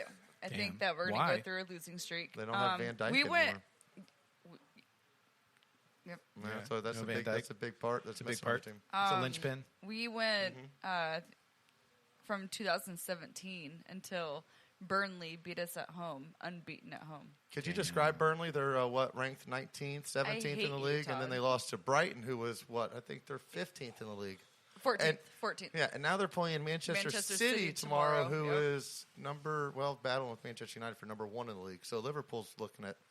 Who knows though? That's yeah, a big. I think that's a we're big going to game, go though. through a little Yeah, but I mean, tough. let's be honest though. Liverpool had like a giant, a record books, unbeaten streak going. They won the league last year. They won the EPL for the first time in 30 years. Yeah. They've been on a tear and they've been great. It's only natural It's for it's this due. to happen. It's due. It's going to happen. Yeah. Yeah. No, I see. That's you can say that in the EPL, but then there is teams like Manchester City who seem to always be top 3. Liverpool will drop. Like most teams, like Manchester United, they'll drop out of the top 5. Everyone's like Arsenal right now. They have loads of talent, but they're just awful. I hate them. But I think Liverpool can still put it together. It's not like they're out of it. I mean, they just need to We're get not some. out of it. We're just gonna go through a little downhill. I don't think patch. you're going to go through downhill patch. Y'all have too much talent. You're still. I mean, a win is coming in the top 4. In Curtis EPL. Jones. Curtis Jones. I don't really think he's that great. Yeah, but you have Klopp. You got the best teeth in the game. Wait, who's Curtis Right. Jones? Remember, we got listeners who don't know. Curtis Jones, what position does he play? He's a young kid. He just came in Liverpool. They've been starting him or subbing him in, and he's not that great. Yeah. No, So you don't think he's going to be able to make up for the loss of Van Dijk? no. Van Dijk is their. Completely different position too. Van Dijk Okay. is a defender. Well, you got to explain that because people don't know. Yeah, Van so. Dijk he's your center back. He's pretty much orchestrates everything. Tells Yes, people where the yes. ball is. He can send an 80-yard ball on a dime to a guy's There's foot. He just can go in there too score many young goals on kids right now. corners. Like you have So it's like all, losing Ed Reed or something? That would be a good analogy. Or Palomalu. Palomalu. It'd be Okay, like yes, losing a Palomalu, yes, if you yes. could relate Shit. to Yeah, that, that's a right? good example. Yeah. Okay, I got you now. That sucks. Yeah, he just sits back there. He directs, leads, sees the team. I mean, What about She Believes coming to Orlando? I got my tickets. Yeah, I when are you can't going? wait. I can't wait. When So the She Believes Cup is coming to Orlando February 18th, February 21st, and February 24th. Wow. And it's 4 teams coming here, including USA, the Mm-hmm. champions of the world. Wow. The baddest, Argentina. pardon my French, the baddest bitches on the planet are the United States women's soccer team. Wow. Literally. Flat out. Damn. Is So that their tagline or is that just you saying No, I'm just saying, anywhere they go, they are the most win. talented team where they go. Yes. They're just like, they walk into the room like, I know, Yeah. but that's changing because these top American players are leaving the WLS, the women's major league Yeah. soccer, Yeah. to go play in Europe. Yeah, It but doesn't they matter. they brought them all back I to play know, in the She Believes Cup. I hear that, but you don't see the trend here. All these players are going to this bigger league. All these other players are coming. All these other countries are going to start developing a lot quicker. It's going to be a big but change. that here shortly. affects the NWSL. That doesn't affect international play. It will. because- It will, yeah. Because all international players are going to the same place to play against, play Yes. with, learn tactics. Yeah. That's how they're going to get better. They're What going do to they always up. say in soccer? Number 1 is your country. Number 2 is your club. So when it comes to international play, when it comes to World Cup and big tournament time, every missing the player point. is number 1 is your country. So when it comes to international play, You're missing the point, When though. No, I'm not, because if it's World Cup, when it comes to World Cup time, do you think those players are going to stay at their clubs? That. No, I'm not saying that. He's I'm not saying they're that. going to a I better agree with league. Todd. It's like an MLS player Yeah. going and playing the EPL. They're still going to come home and play for the team, but they're going to EPL. But they're training and they're around get these way world-known better. players. So they're going to make everyone around them better? Yeah, other countries are doing the same Okay. thing. I mean, All that's right. becoming the biggest All right. women's league there is in Europe now. Yeah. Okay. Tobin Heath's out. I feel bad. She's hot. I think she's hot too. I went to the she's really men's hot. national game against Trinidad and Tobago last Sunday. How was that? It was a blowout. I mean, we dominated, which we should have. I mean, it was kind of interesting because it's the first game I've been to since the pandemic, and there's only, I think, 4,000 people at the stadium, and it was, I mean, you could hear them coughing on the field, you could hear them talking garbage to each other, and it was weird. I mean, you go to the bathroom, didn't have to stand in an 8.5 mile line. Yeah. You're like, man, what's going on? I got this whole place to myself. I think last year's She Believes Cup, that was the first time that Todd and Danny and Liz all hung out together, because we went to the game last year, and that was right before the lockdowns from the pandemic. Was the She Believes Cup last year at the at Exploria Stadium where the Lions play? Well, I have a streak going here, and I haven't missed a men's national team at the Exploria Stadium yet. Wow. And they haven't lost when I've gone. You're the good luck charm. Well, So where is this? Where are you going to watch this game? Where is it? Exploria Exploria. Stadium, and it's Where is that? What is USA. that? Okay. Colombia? It's nope. That was last year. Oh, Brazil, yeah. Brazil, Argentina, and Canada. So each day there's 2 games, and within 3 days everybody plays each other. You know what I mean? It's 3 days over probably 3 weeks. Wow. no, it's three games over 4 days. I thought it was the 18th, Yeah, it's the the 20th, 18th, and the 21st, 21st. 24th. Yeah. Gosh, Yeah. Yeah. So they must be able to have 6 substitutes or something then. It's not going to be a normal sub count if you're playing that quick. You don't have enough turnaround time to recover. Even the World Cup. World Cup is a 5 or 6 day in between games. Yeah. I mean, you can't run 8 miles. 8 Speak for miles yourself, a week. Todd. I bet I got a better chance of doing it than you do. Oh, I'm Sounds sensing like a a bet challenge. of monumental proportions here. Is someone going to jog 8 mile up in Detroit? Is that what's going on here? I was just thinking about maybe jogging across the 8 Mile Bridge from St. Pete to the stadium tomorrow. man. Why don't you see if you can jog across Goff's balls, Todd? Oh, no. Go Well, golf. Hey, For can I starters, can I tee it up? I wanted that to be Teabag funny what? because you looked like you had something funny, but it just was like, I know. You guys just keep putting around. Oh, come on. Stop. Don't bring your big stick out. All right, my final headline for this week, guys, and we can talk about more stuff after this, but Kamara Usman, the Nigerian nightmare from Nebraska. I always find that funny. Kamara Usman. Yeah. Is super. He's an awesome wrestler. He's defending his title against Gilbert Burns. I'm excited about this. This is next Saturday. What kind of weight class is that? They're middleweights. 70, 185? Yeah, light middleweights. Yeah, about one. They're probably going to fall Well, into this is about the second 180. time they've tried to make this fight. Yeah. It was canceled because Gilbert Burns had COVID. I don't think he did. I think he his did. training cast. Right, he did. But he eventually got it. I think Yeah. they called it. And then Yep. Jorge Masvidal stepped in Yeah. to take it. Yeah. What title does he have? Baddest motherfucker title? Yeah. belt? Yeah. Masvidal stepped in And and put a good actually fight. got a title shot out of nowhere against Kamara Usman. He which looked nobody was good expecting too. that. I think Usman did, ended yeah. up taking that fight. He had like Oh, a yeah. broken nose or something before the fight. When Yeah. is that fight? That's Is that next weekend. Next weekend? Yeah, Usman defends his title against Gilbert Burns, which is something that's a long awaited because Gilbert Burns is a very equally matched opponent finally Right. for Usman. I mean, not that Kobe Covington didn't fight him well, and not that Masvidal didn't fight him well, but the reality is he slept Kobe Covington and he decisively won against Masvidal. So we're thinking that Gilbert Burns is going to be a better. I don't know. Candidate. I mean, Usman's just so powerful. He gets that Greco-Roman going on, pins Yeah. you against the fence, just drains Yeah. you down. But if he gets Burns gonna on have his a harder back, time doing that against Burns Burns, has though. got he's black level BJJ, so Yeah. he has a chance to threat from the bottom. Maybe he catches him a silly choke, but Usman is good at keeping his weight on top. Yeah. keeping his shoulder pressure. Oh my God, look at that guy's eye. Oh, geez. Jiminy Crickets. Ooh. Did you see that Shiner? Sorry, I'm watching the man. fight nights here. Okay. Well, we're doing a show. Oh, my God. But- Boy. Sorry. Describe to the listeners. What Well, we're looking at, that's, Todd? it's Devontae Smith. He's an up-and-comer fighter, and he's fighting Waylon Jones or somebody.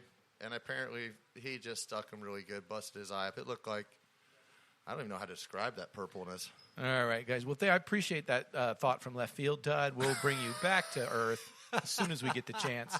But moving right along, thanks for joining us for the headlines. I appreciate you guys listening. There's a lot more stuff going on in sports. We're going to continue to talk about it the rest of the evening. Well, no, thanks to you, Brando, for giving us all head and lines. Well, Okay, what are we doing? We're going to take a time out. Hang in there, because when we return, I, Danny Feedback, will make you rethink your concept of buffalo wings. You've been listening to the Ball Busters. Come on.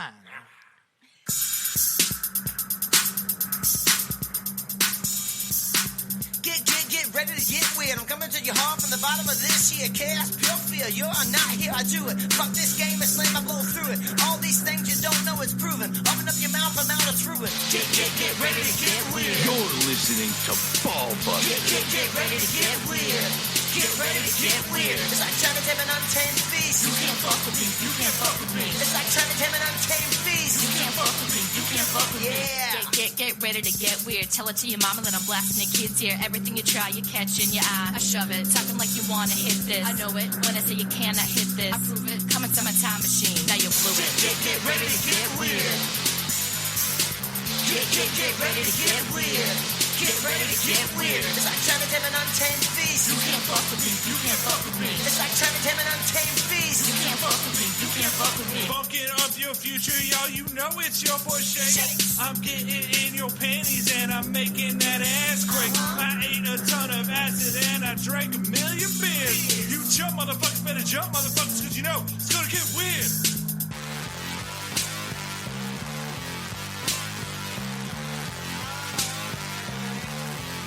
Clap now. Clap with Satan.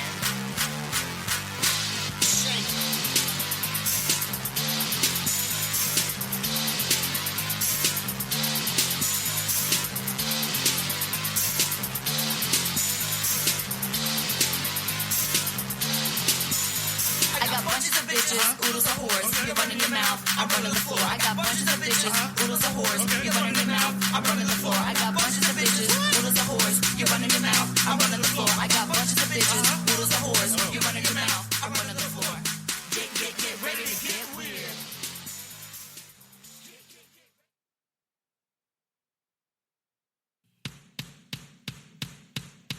Meatball, meatball, meatball, meatball, meatball, meatball, meatball, meatball. You're listening to Ball Busters.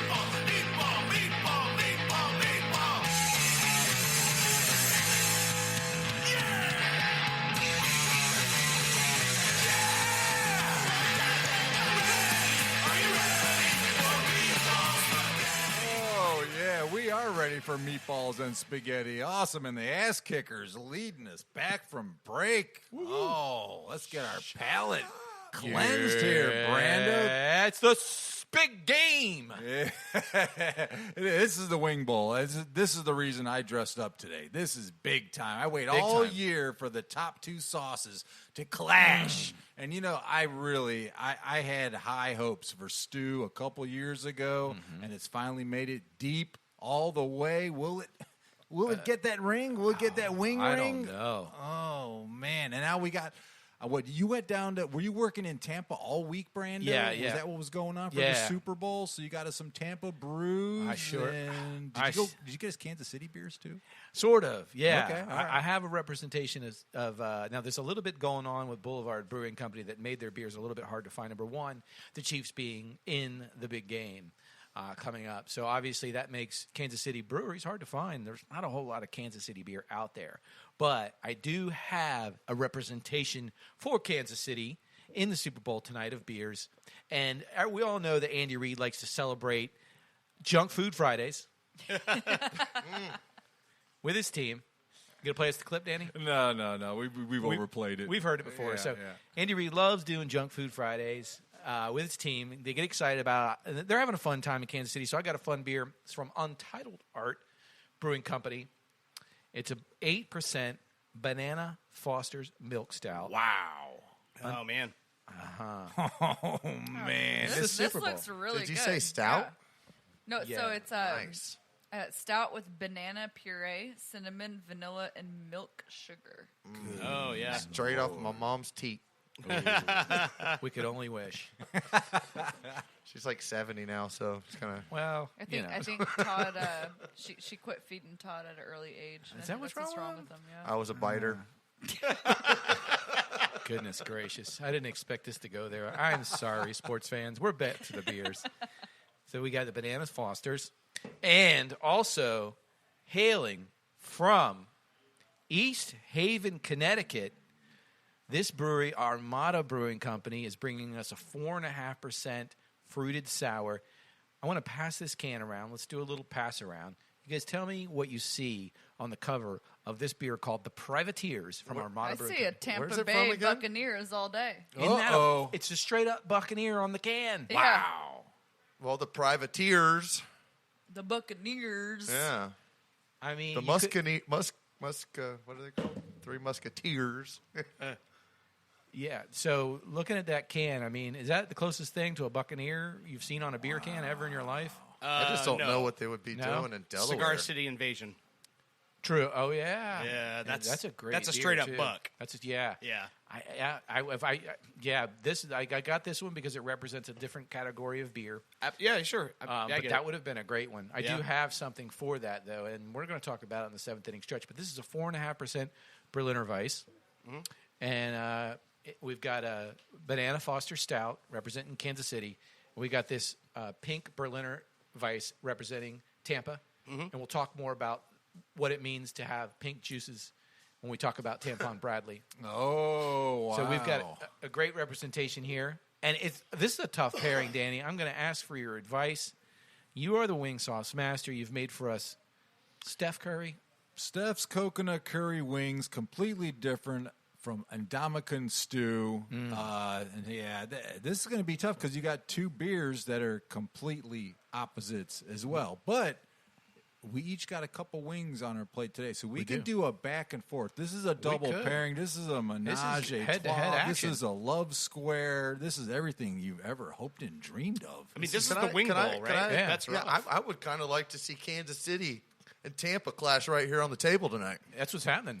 Okay, that as a is, pair, yeah. I think Yeah. that might be the pairing of the night. They are clashing.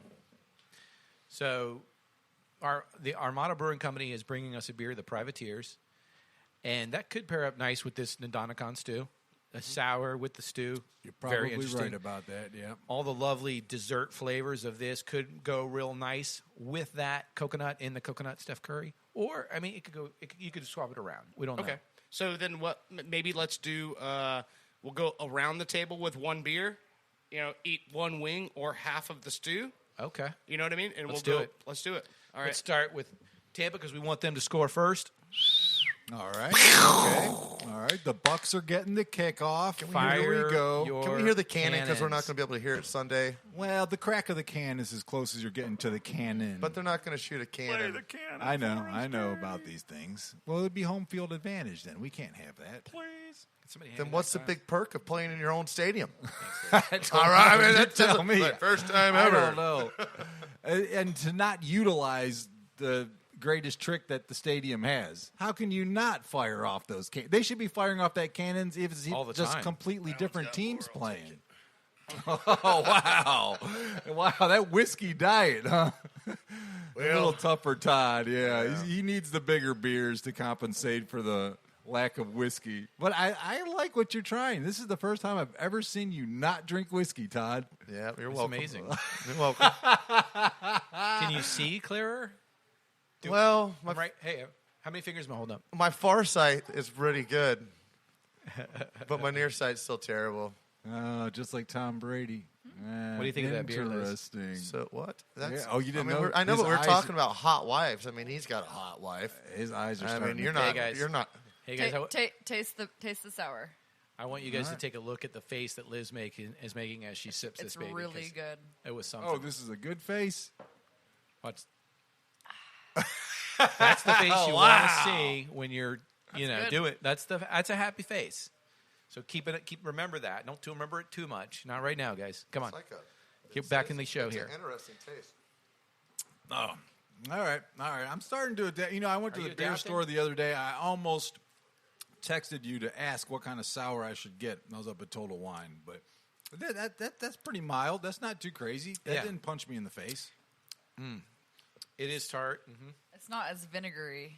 I think that's why you like it. Yeah, I can still taste heavy grapefruit. It's got a rose sort of flavor to it. No, it's raspberry.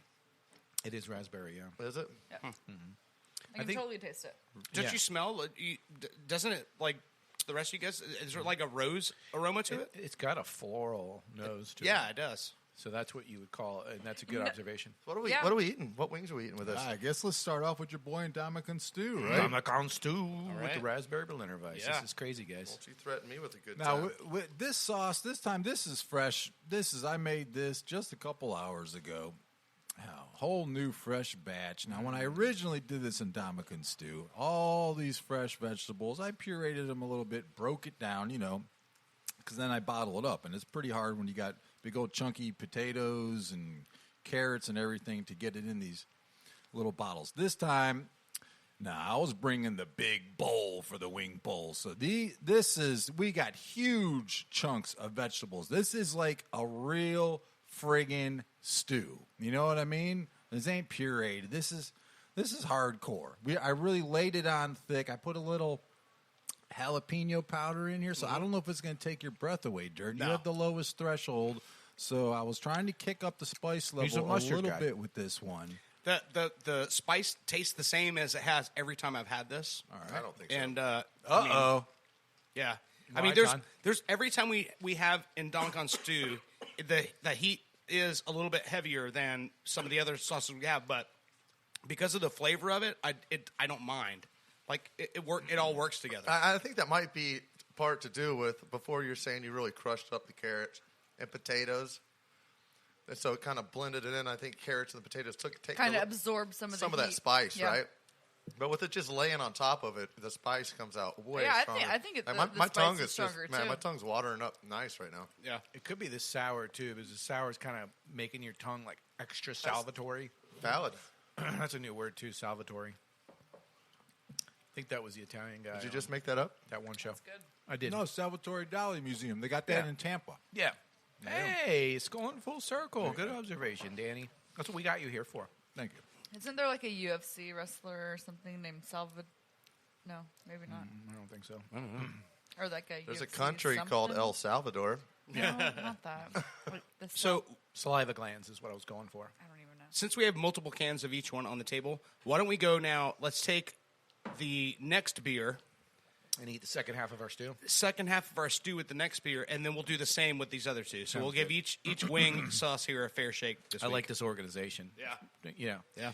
So what do you guys think about the Berliner with the Madonna Con stew? Early thoughts. Don't go too deep because you got to make your prediction still. I think it went well. I mean, like you were saying, I think that the sourness brought the taste buds out, made the mouth water, and the sauce on Dominican stew is way tastier. The sour sour gets your taste buds rolling. Yeah, it does. It like wakes them up. Soaks Yeah, the bitterness of it brings the impact of the heat.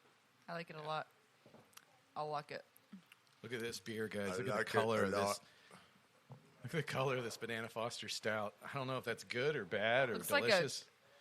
A Coke or a Pepsi. It looks like some gravy right from the piece turkey table, doesn't it? Oh man! Now this type of beer, this is a beer you want in the winter, right? And stew is something you would eat in the winter, especially sure. when you're here in Florida. It's only fitting. You only get it winter for like 3 days. Yeah. So Yeah. Oh yeah. We had a little You bit of get winter this 3-day week. spurts over Yeah. 6 months, over 3 months. You'll get a 3-day spurt of winter every once in a while. Does it smell like a Banana Foster's to you guys? It tastes like a banana. Like that's like a- crazy. It's like a muscle milk. oh, that smells super sweet. Yeah. I'm starting to get all those Yeah, I'm not- different. It's very sweet.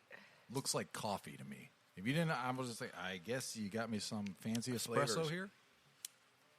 Oh yeah, that's Banana Foster's. Wow. Are we eating the rest of Dominica's with Jeez this? Louise, this is a dessert. Yeah. This is ridiculous. Yeah. Are you serious? Yeah. Wow. This is the Banana Foster Stout from Untitled Art. What's the ABV on this? 8%. Wow. 8%. Unbelievable. You'd I be don't- so smashed, Oh, so yeah. easy to drink. This is where we take advantage of the women, right? This is one of those beers, Todd. You know about this, Todd. Right? This is the what? No. This is not that, No. Mom. No. No, but this, if you handed me a glass of this, I would think this was some like $8 Starbucks drink. That's Yeah. what it comes off. I don't to. taste any alcohol in it Right. at all. And it's like thick. You can Guys- tell there's like banana puree That's in it. 'cause it's so sneaky, thick. sneaky, man. Exactly why I don't like it. You guys want to take a guess on what this 4-pack costed? A 4-pack of this. $27.99. I was gonna say $15. You're over, you're out. You're under, you're out. 23. You're close. Nah, I don't know. No guess from Danny? Nah, I was gonna go. I can't. I was gonna go 15. So You're out too. yeah. You were the closest. Ding, ding, ding. Liz wins. It was $21.99 for a 4-pack of this 8% Banana Foster Stout. You know what? It's worth it. Interesting. You got to try this. Yeah. It is worth it. You know what it is the cost of paying grandmas to work to make all those Banana Foster pies in Wisconsin. Grandmas, you can't just hire some grandma for free anymore. They're like $18 an hour now. Look on Craigslist. Hire a grandma? You've been hiring grandmas for what? Who Emotional else is support? gonna bake banana? Yeah, well, that's a good. I like the topless maids. Topless grandmas cleaning your house? No, I said grandmas. I said maids. What have you been drinking? Man. Is that, they crawl around on the floor and dust the floor or what? Oh, titties Todd, hanging from their knees. Todd, dirt. Yes. Out of line again. It happens. Lord. No, you can't start now. Anyway, so this pairing is, I think it's unusual. I don't dislike it, but I think crazy enough, I think the sour actually goes better with the stew. Yeah. We can get into it later, but I think the stew yeah. is just as hot I don't with want to this. influence anybody's decision, but Yeah. No, I mean, either one of them, I could see how it would work. But, we'll save our opinions for the end. So. all right. Oh, so we're going to go back through and pair these same two beers with the next wing, right? Yep. So we're going to do, once again, we're going to do another round. I love this new system, by the way, Yeah. because we get to drink beer my twice. mouth's on fire. It's like a Yeah. whole double experience. It's wonderful. We should have been doing it this way all the time. You know, Dirt, I need you to speak up a little bit more. You're quiet with your opinions. People can barely hear you. No. I can hear him well. I'm eating in the microphone. Sorry, guys. I'm a little bit torched up. My tongue is a little bit torched up right now. I would not want to go any hotter than that with that sauce. I don't think so either. I think it was perfect. That's just I think it. it's perfect too. I love it. And the sweetness did help me with it, but now that sweetness has faded away, I'm feeling that heat come back. I feel like it's almost like a Mucinex I took. If you have Getting COVID action and in you my can't nose breathe, and my eat some of throat's this. clearing up a little bit here. Yeah. Like, It's Pretty good. It's Mucinex, Todd. So a lot of times a C in the English language will be sound like an S. So would you see your way out of this conversation? Oh, that was sharp. And what are we in third grade? Mayonnaise and mustard. Don't try and catch up.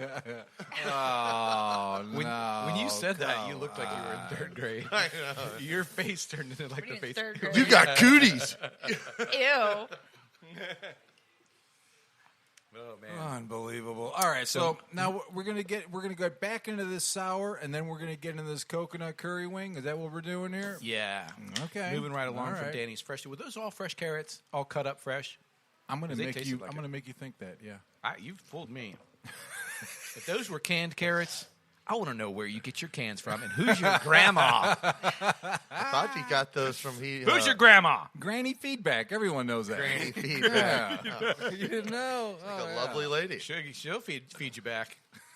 Whatever that means.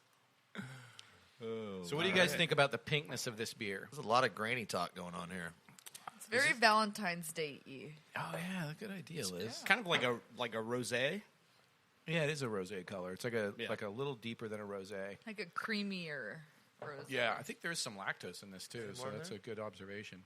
You want some more, Todd? Yeah, you guys gave me this. You always complain that you don't get enough. But I think complain all the time. that you don't He shouldn't gets have the any. most. Yeah, that's how he does it. No, I like this. I will. He acts like he's the victim. Poor Todd. And then he ends up with a big glass of beer. So what is this? You think this looks like Tampon Bradley's after-game socks? Tampon? If you know what I mean. Yeah. That's a big question. Is he honest? And is it his time? I thought it would be like Kurt Schilling socks. Kurt Schilling socks. Yes, very possible.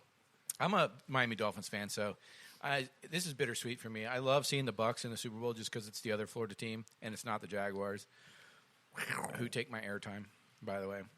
The Dolphins fans, it's hard for us to love the Jaguars. Sorry about that. But I got no issue with the Bucs. I mean, they won, they lost all their games the year I was born.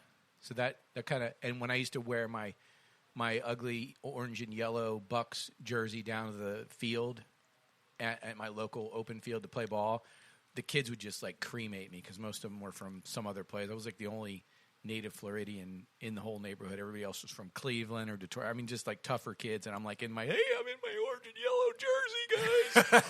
Let's play some football. They'd be like, "Ooh, that guy." They used to, of course, the game everybody used to play back then, which is not politically correct to say now, but Yeah. Don't say it now either. yeah. And, I mean, I was that kid, so I'm like, Kill the thanks, man with the ball. Buccaneers.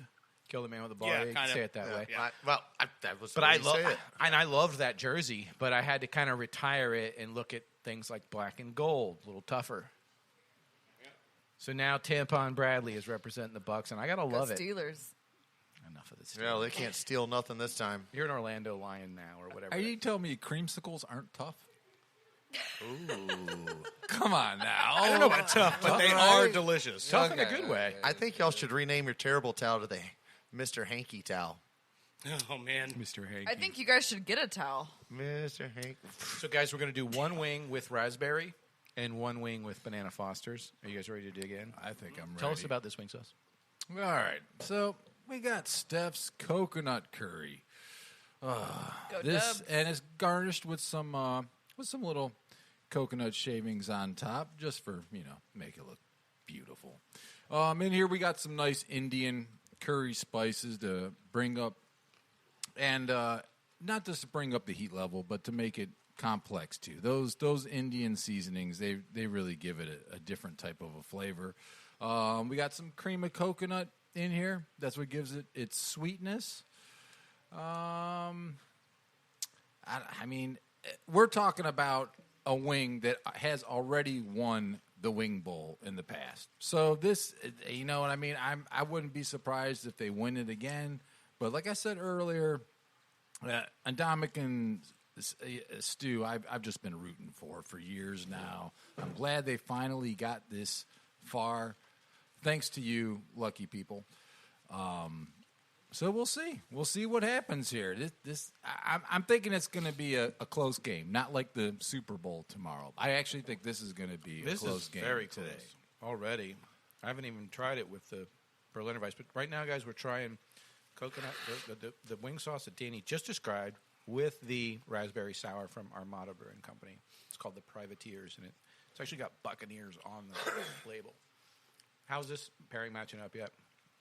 I like the wings. I like the Privateer. Anyways. You like this sour? Yeah. Well, but compared to our other Compared drink, to definitely. banana. He's definitely not been drinking whiskey. Yeah, yeah. Todd Yeah. likes the sour. Yeah, your taste For buds are once. different. Yeah. When Jack Donkey's not pissing in your mouth. Jack Donkey. Oh my gosh. I think that the sour beer, in general, though, it's kind of like one of the traditional styles of beer. So, I mean, It is traditional. it's been done so many different ways, but every time we try a sour, they're all slightly different. They all have like sort of a different direction they go into. Yeah. But I haven't had one that I don't like. Like Yeah. This one has like a I'm the Zinfandel same type way. of aftertaste. it I does. Think. Yeah. Yeah. It has like sort of a wine, like a A Zinfandel. wine sort- finishing note. Yeah. Like Yeah, right, taste yeah. it right at the end. Like that florally. Yeah. Yeah. Oh yeah. I got a question, Danny. Do you sell this sauce? Because if you Yeah. do, I want to buy it right now. Because I want to use it on every wing possible. Then why did you buy Dustin sauce?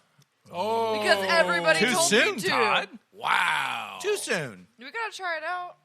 We do have to try it out. Maybe I can give it to Danny, and he can do something more with the sauce to make it better. We can have like a celebrity wing sauce bowl.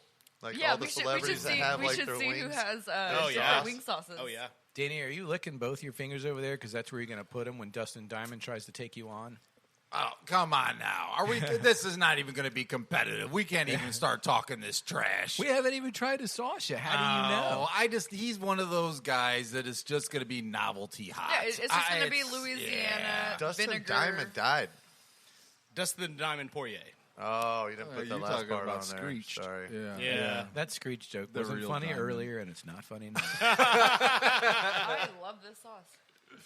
Liz is literally like licking her hands with this Steph coconut curry sauce on it. Yeah, I love the curry. We got a battle on our hands today. I'm telling you. Let's flip beers. So, shift to the next beer. So we got another wing to eat. We have 2 wings on our plate right now. One of them's got Steph coconut curry on it. Well, both of them do. And now we're going into the second beer. This is, again, we're doing the 8% Banana Foster's Stout. Ooh, my Lord. It's like, it's like a dessert. It is. It really is. You can give more people that. I wasn't into that Todd's one. checking out in the second round. We got one guy. So he tapped out. You have to at least have a splash of it because we're judging here. So just I've at already least a little bit. I've already eliminated it. All right. Oh. So the Chiefs are out. This was, what's crazy about this is we slipped right into this.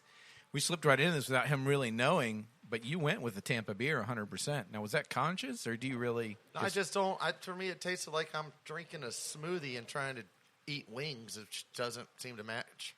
Okay, fair enough. That's kind of how. Well, what if you Oh, eat your I wings? like smoothie? banana with What food if you too. eat your wings and then have the smoothie as dessert? No. He just gave me an idea for one time. A wing smoothie. Next year, there's going to be a wing smoothie. That would be sauce, amazing. All right. Can we have protein? That added? should, what's be a happening. bet. That should be a bet. No, that sounds good. Anyways, Everybody's going to want to lose that bet or win that bet. It could be a fun Whatever bet. that- I don't know. a couple You raw can't lose eggs it. in there. Oh. Some protein powder. That should be on our bet spinning on our bet spinning board. Oh, God. Should be you take down a wing sauce smoothie. That means we have to have it in the fridge like at all times. Oh, man. I can't wait till I create this. Oh, this is going to be great. I think I'm a lot more excited about it than anybody else. Oh, man. I'm really rooting for Stu to win this bowl today because if they do, I think, and I've never made it, obviously, but I think next early predictions, the odds, I'm thinking in the bowl it's Stu versus Smoothie. I'm just telling you right now. Yeah, sucking down wings. Found In a it- found straw? in your One of those local big old boba GNC. straws, you know what I mean? Oh, man. Even bigger than those, Coke I'm not Snorton against McDonald's that. straws. I'm not against that, but I mean, Garlic stew like flying hot through there. sauce. But you're not going to have the hot sauce. You're going to add hot sauce in the smoothie too. Oh, yeah. Oh man. Yeah, it's a buffalo wing Can I give you some smoothie. advice? Let's keep the banana out of it then. Okay, I can do that. I can do that Maybe for you. peanut butter would be dynamite. I can tell you that just based on the idea of a wing smoothie, I'm in. I'm all in. I'm completely in. Because anybody who's like, oh, I don't want to drink a wing smoothie. Well, guess what? You eat soup all the time. It's no different. And guess what? Cup of soup, people drink soup all the time. It's not that big a deal. I think it would be awesome, personally. Don't act like you were into this before I was. It'll be like a wing gazpacho. Yeah. Well, you're You can I'm make glad I a was able to soup out of inspire you to dig deeper into your brain of ideas there. it. Oh, Todd wants the I appreciate inspiration it. for that. Liz is just slapping her fingers. When's the last time you ate, Liz? Yeah, really. Right before I came here. Well, you got hungry again. We know which sauce she Yeah. likes. How is the Banana Foster's working with this Steph coconut cream curry? Lots of sweetness. Yeah, This is a sugar rush. Yeah, it is. It's a double up on sweetness. And the curry spices are mingling, in my opinion, with... Can you read these ingredients, Liz? Like, you got those sharp eyes. It is a stout with banana puree, cinnamon, vanilla, and milk sugar. And I taste all of those. Yeah, for sure. And it mingles with this creamy coconut curry sauce. Like, it mingles together like it's one body of stew. A lot of times Like my fingers in the sauce right now, Yeah. mingling together. Yeah. Liz A is lot of licking times her you- plate. Liz, AFC Liz, lick your finger fingers in the licking camera good. here for everybody. Oh yeah, here we go. So that answers the question. She does eat the dish. I think what's funny is like with a lot of craft beers, Funny thing you've ever said, Todd. a lot of craft beers that when you look at the label, a lot of times when you taste the beer, they get very artsy with it, and a lot of times the flavors are way in the back, or there's a hint Yeah. of this or the hints of that. Yeah. Like that is as Right in your advertised. face. As Yeah. it's all up front, right as Yeah. This goes in the category of pastry stout, which obviously is not a real identified style. I don't know if BJCP has listed it yet. That's the brewing club. You had me at BJ. Yeah. So Who's giving BJ's? Hey, Danny, I'll give you a BJ if you give me some of the swing sauce. oh, I think he's got some more. Fair trade. I mean, you are my husband, you know. My gosh.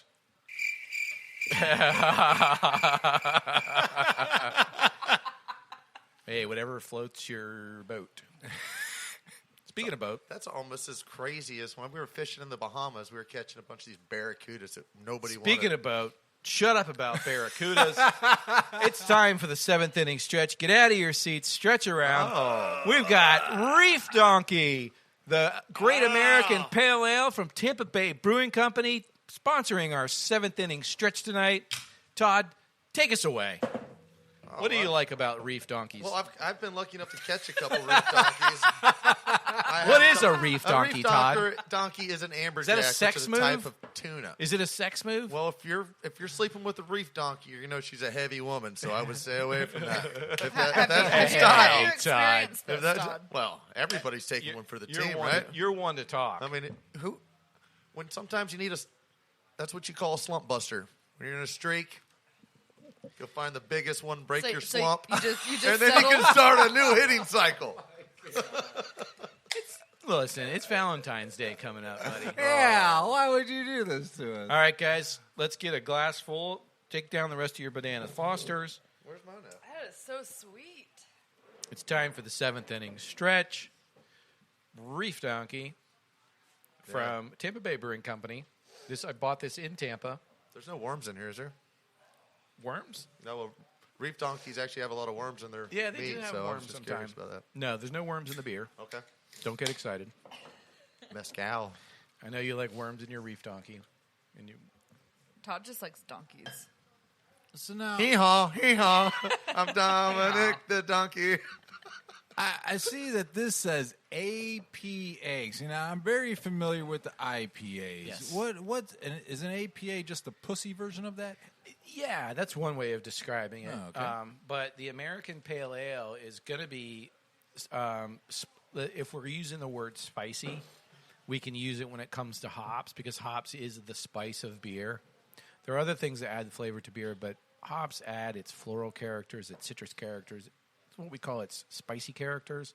The American Pale Ale will have those American notes generally associated with West Coast hops. Think of Sierra Nevada Pale Ale. Ooh, or Lagunitas. Yep. Green Flash, any of your big old West Coast beers of our early days. And Tampa Bay Brewing Company goes back, I think, 15 or 20 years with this particular beer. So it hasn't gone really outside of Florida nationwide, but in my opinion, this is on the national stage amongst the greatest pale ales of all time. It kind of looks like a hazy, It is a bit hazier, and that's the like cloudy. So when you're talking about a pale ale, you're having caramel malts, and caramel malts are going to add a caramel color because they're caramelized. That's how the malts are cooked. So a pale ale has got those pale malts. They're not roasted as much as a stout. They're not roasted so far as to become a dark beer. So they're pale. So lots of things can fall into the pale ale category. So the longer they're roasted makes it darker? Yes. Yeah. Oh. Isn't that interesting? So it's the grain The longer roast. you roast anything makes it darker, Todd. I'm in Florida my whole life, and I'm about as pasty as they come, so I don't want to hear that. It didn't work on you, but it works on beer grains. You don't have enough melanin. No, clearly. You're what is it called? An alien? Born with no melanin? Well, I think it's albino. Albino. Oh, well, I would have agreed with Alien too. But, Yeah, right? yeah. Well, Yeah, Todd's definitely an alien. I got like He's 3. an albino alien. I'm like 1/3 ginger, which accounts for 1/3 of albino-ness. I can't tell the difference between the color of that shirt and the color of your face. Hey, I'm excited. I got a lot going on this week, and unlike you guys, do. I got a team to go watch tomorrow. Oh, he's That been is so saving true. that for weeks. Sick burn. Hey, buddy, I don't say this often because I don't like you, but this beer's for you and your team. All right. Yeah, good It's a luck special tomorrow, one. but Good luck I hope you Tampa. win just so you're happy. But I don't really want your team to win. But if they do, I at least know you'll be happy. Hey, Todd. and that'll warm. I mean, my we're heart. like almost the closest thing to a Browns team, anyways. Todd. Yeah, absolutely. Yeah. So if Tampa wins the Super Bowl, where are you going to get all of us? Oh, right. What will we get? Yeah, Yeah, because you'll what- be what in do such we a get? good mood. That Yeah. Oh man, you know Like what? we're going for Tampa for you. I So got what do something we for get? you. We get I'm going to something. bring all of y'all a souvenir cup from Las Venus. Is it free? Yeah, you're not going to pay for it. I'm probably going to pay for it. Does Liz, I'm our trying to female turn No, that is it free for you? I'll try and turn that receipt in and get comped at work. But yeah. wait, hold on. Let's visit this. Are you familiar with Mons Venus? No. Mons Venus is a world famous strip club mentioned in Motley Crue's song "Girls, Girls, Girls." And the thing about Mons Venus that is so unique to other places is that they offer such services as buffet. No. And things like that. There's a lot of things that. So the rules are pretty skewed at a place like Mons Venus. Well, I got a story Like because a buffet of food or Well, a one- buffet of food, other things? Yeah, I I'm not remember what our friend of the show, old Fish Flaps, the dirty piano musician. That Flaps. he said that he satisfied. Why? Yeah. You haven't fish Well, yet? I'll tell you in the break. It has to do with his Lord's given name, which we can't say on the show right now. But he satisfied a lifelong dream of eating barbecue while watching strippers and tipping with his barbecued fingers while he handed dollars over. I thought I mean, that's the Lifelong American dream. dream, right? Is that what we all want to do? Eat that was the barbecue? Lifelong first. dream. That was the Strippers? first adult club gentleman's club I went to. I was like 18. I was working at a pizza shop. Guy took me up there. Oh God, But don't then tell it's us. in Tampa, right? Yeah, well, it was a nice one. Everyone in Central Florida can't hold up to that. I've been disappointed ever What since. about Rachel's? Nope. Back then, Mos Venus was like full body friction. Well, and also let's Rubbing be is honest. racing. But Yeah. Rachel's is Yeah. like the That's like high end. Rachel's is like the Four Seasons. no, Mos Venus has the talent. I'm talking about the establishment Oh, themselves. Like you can go into Rachel's and buy you go in there to eat, and their kitchen is Steak like is 5-star. fantastic. Yeah, you can get like filet mignon and shit like that. You can have a legitimate lunch. Yeah. Check out the C With the Squad. side is of why- asparagus. Not even- It's no not even cafe have to- risque. No. Still finish your I steak. fell for that That's how one good the one steak time. is. Oh my God! Don't ever go to cafe risque. Next time our voiceover guy and our Alfred is over Evan, we'll have Evan tell his Cafe Risque story.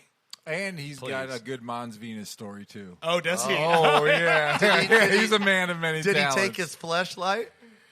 No, but he did wrap up for the experience. I Oh, can tell you that. I can tell you. Sweatpants. He's like over the Oh, floor. yeah. That's a guy that gets his money's worth. So what do you guys think about our 7th inning stretch?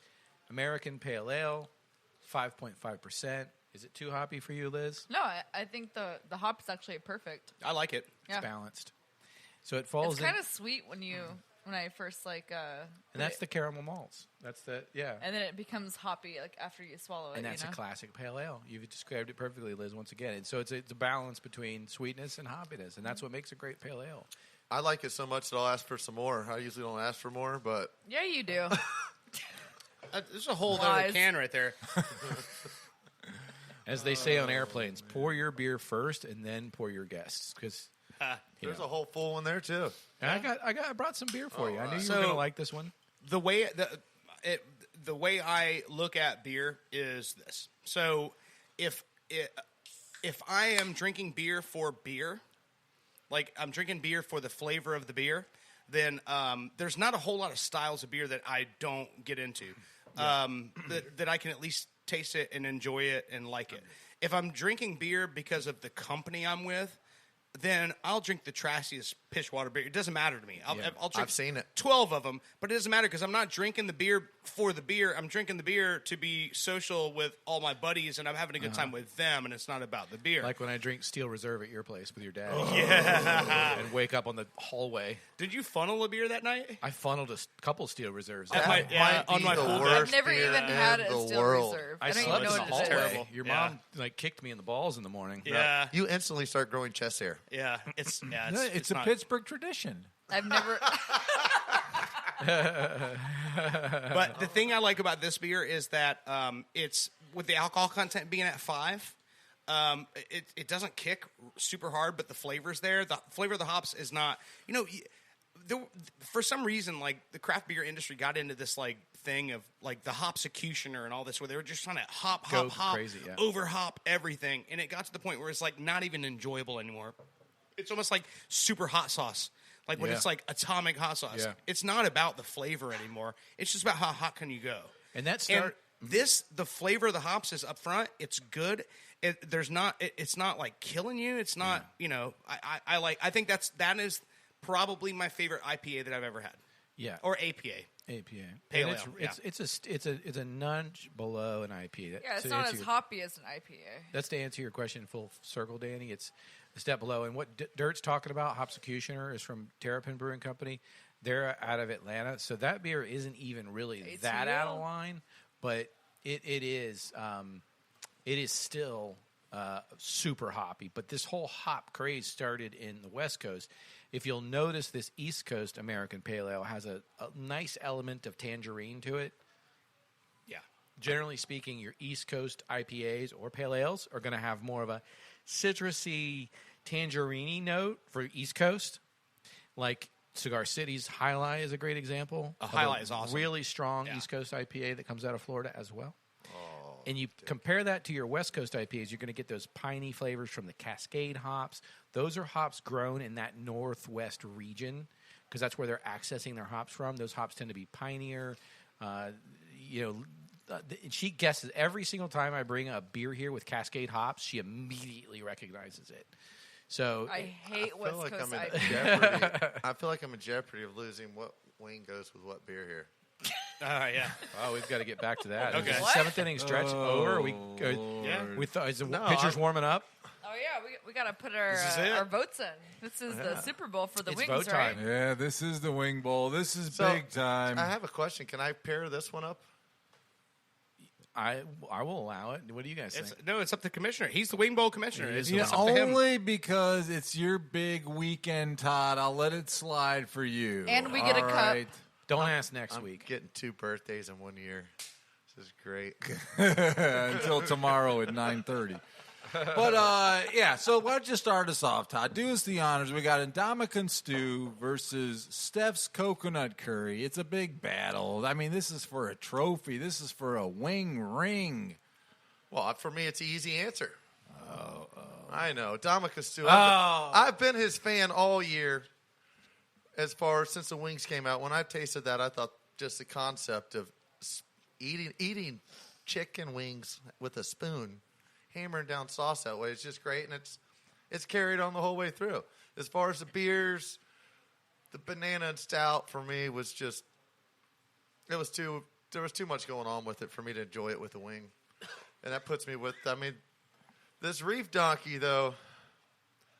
She's talent. She's talent, but I'm going to go with the old privateer. Todd's going with the sour. He's going. Wow. The privateer really That's a set me first. off. Yep. Is this Tampa bias? Right now I am. Okay. Yep. I'm not going to doubt. I'm not going to lie. He thinks it's good luck if he chooses the ones with the pirates on it. I mean, it's like if your team's going to play in another country, you're always going to pick USA everything, right? Of course. Right. Well, Even my if team's it's going in. I'm going with the Pirates, and I'm going with Indomitian Stew.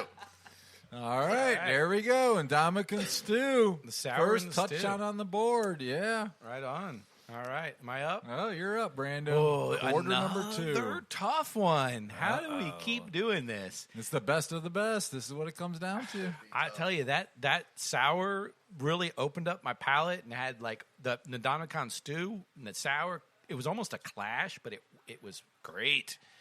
And in the beginning, the Banana Foster with the Steph coconut curry wasn't working for me.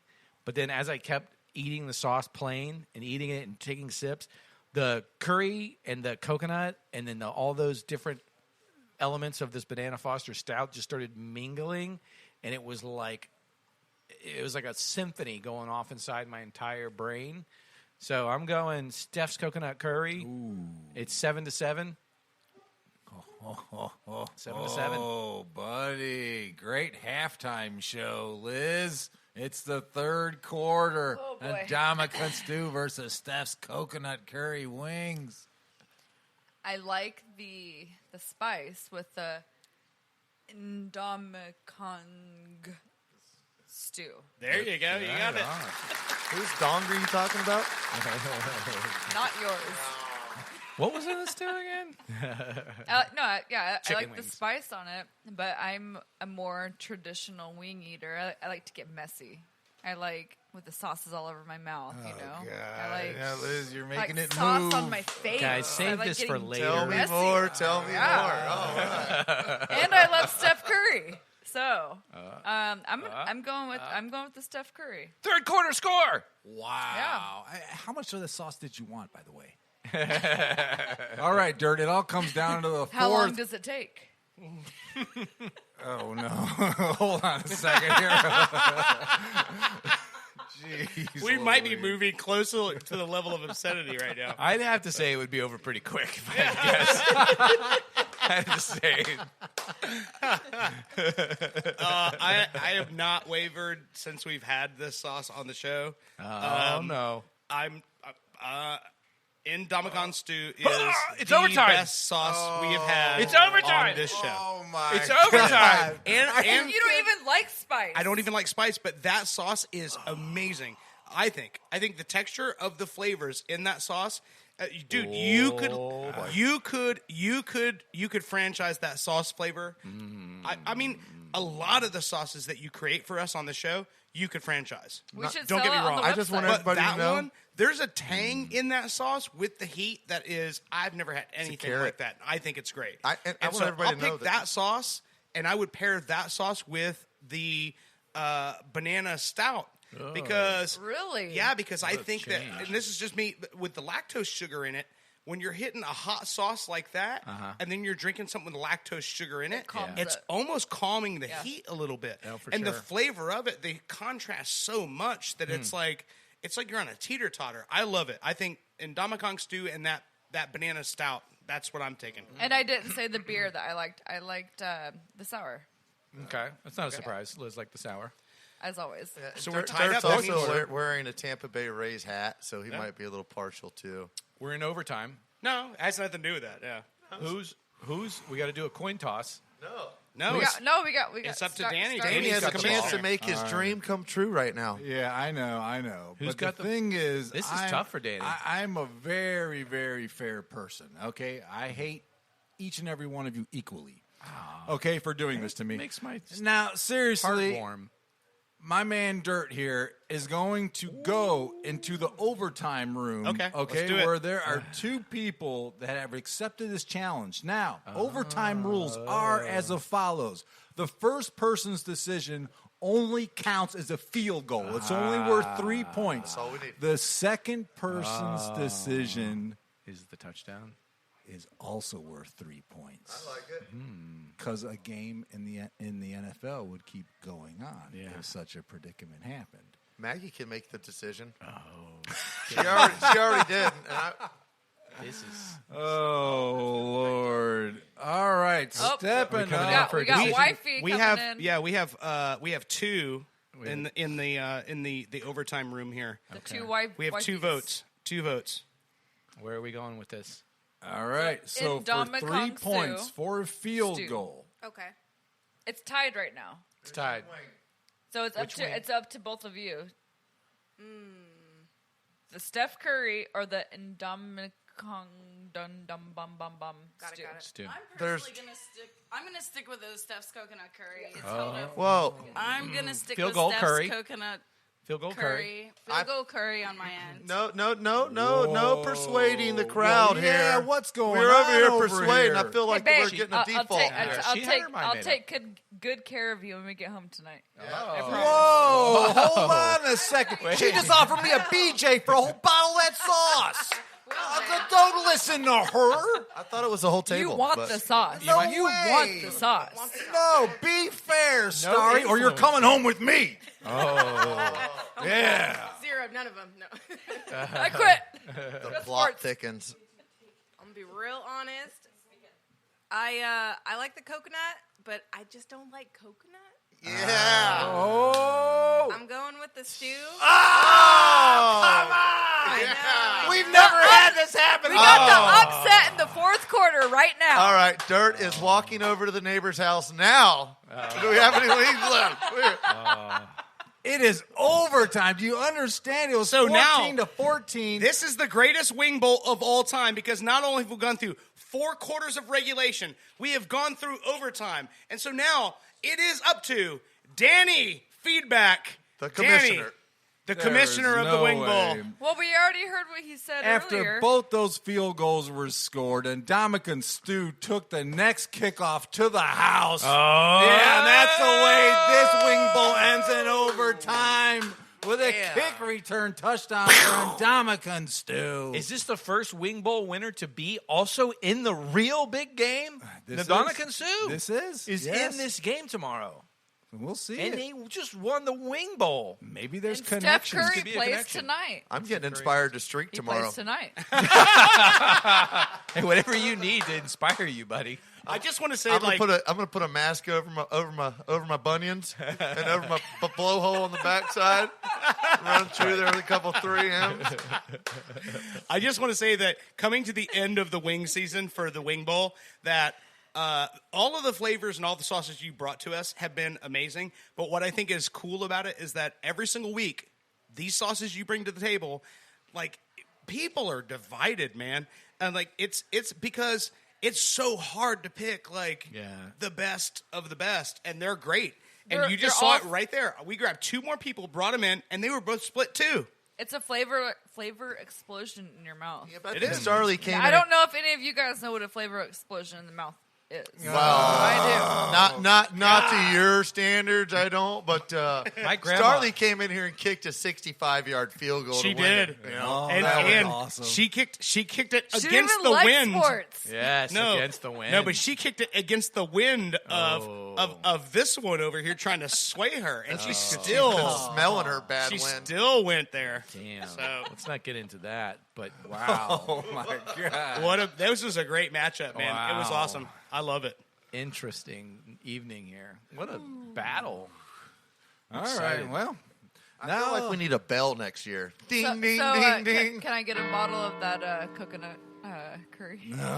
you're making me blush, Liz. Come on. Now that we've temporarily satisfied our beer and wing addiction, we're going to race to the bathroom, all right? Don't flip your dial, because right around the corner, Liz is going to tell us which Buccaneers player sent her a prick pic on IG.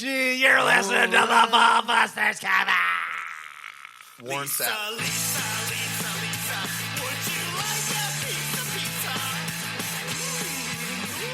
You're listening to Ball Busters.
listening to Ball Busters.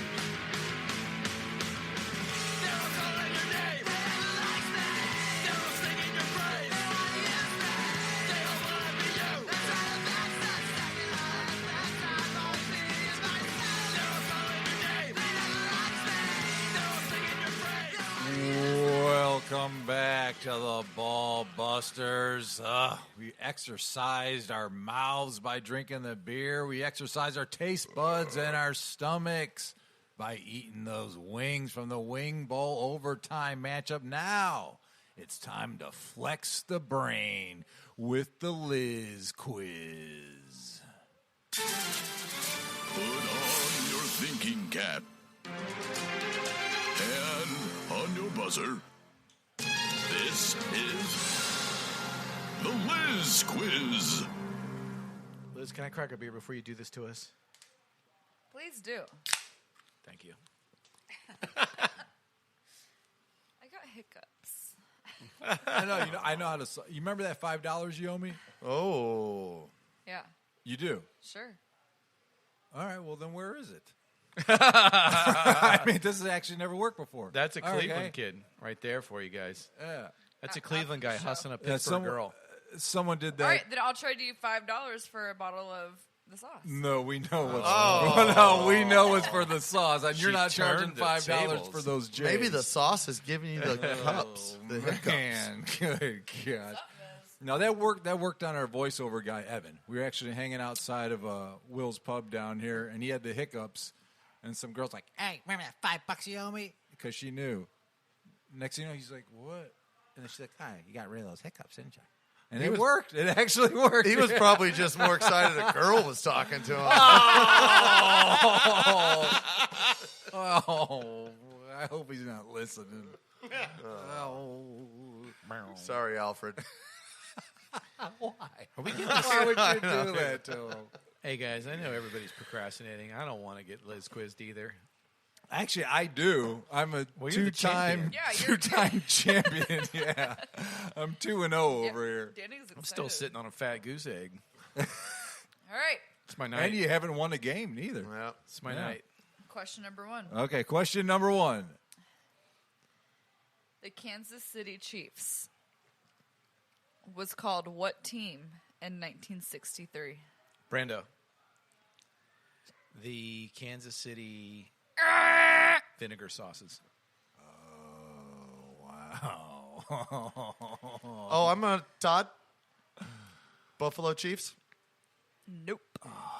Jeez, Todd. That was terrible. Disgraced. Good Lord. 1963. What were the Chiefs called? Which when I read this, I was like, wait, what? Like, I feel like you're giving him hints because I know. of your Like that's relationship. unfair. No, I won't guess. Go ahead. Guess. I've got no guess. No guess. the Dallas Texans. Really? Yeah. Damn. Wow. So there was One of a us should've got Texans that. football team in Texas before The Houston. Texans. Wow. Oh, Yeah. man. Damn. I thought that was One the of us should've Oilers. got that. The Houston Oilers, yeah. But I'm saying like- there was a team called the Texans. That's like The saying Dallas the Texans. Floridian Beachers or something. The Dallas. They were called the Mexicans and Or the Texicans. Orlando, Florida. Texicans. Florida. The Texicans. We're the Orlando. We got a new football team starting down here. We're the Orlando Floridians. We got Pitbull doing our theme song. We got the All right. Pittsburgh Pennsylvanians. Oh, that's clever. That's why they're Steelers. Why do they change their names? Yeah, Steelers is way better. They were once called the Stinkers. the Steagles, the Pennsylvania Steagles. Yeah, They- no, that's a great story. Yeah. You They mentioned wanna it watch before on your the ice- show, but say it again.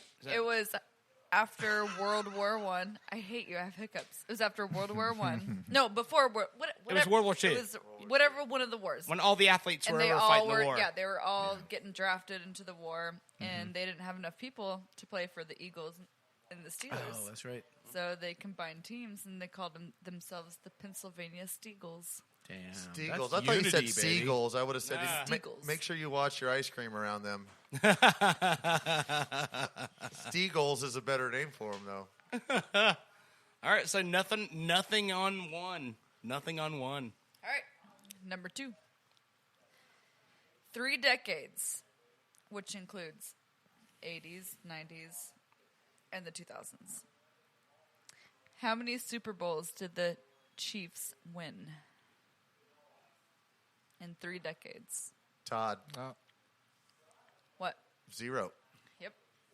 Damn. Wow. Because their Super Bowls were back in the early days, I believe, when they did get them. So So Yeah, they were during in the that 60s. window, they got none. yeah. Yeah. Todd's back on the board. All right. Hey. Not as dumb as I look. It's still. You don't even believe that yourself. Do you look in the mirror when you say that? Is that Well, a self-affirmation for you, Todd? It's still 4-2 feedback though. I thought it was just 3-2. No, No, it's Todd's 4-2 got more than that. Dude, I'm the one who got spends 2 6 for hours sure. every Sunday editing this podcast. I'm telling you, it's 4-2 feedback right You've now. only got 2? Todd answers a lot does not mean he gets That's it right right. a lot. Yeah. Well, but I Jeez, you I suck, gift Todd. wrapped you a question last week, and y'all still missed it wrong.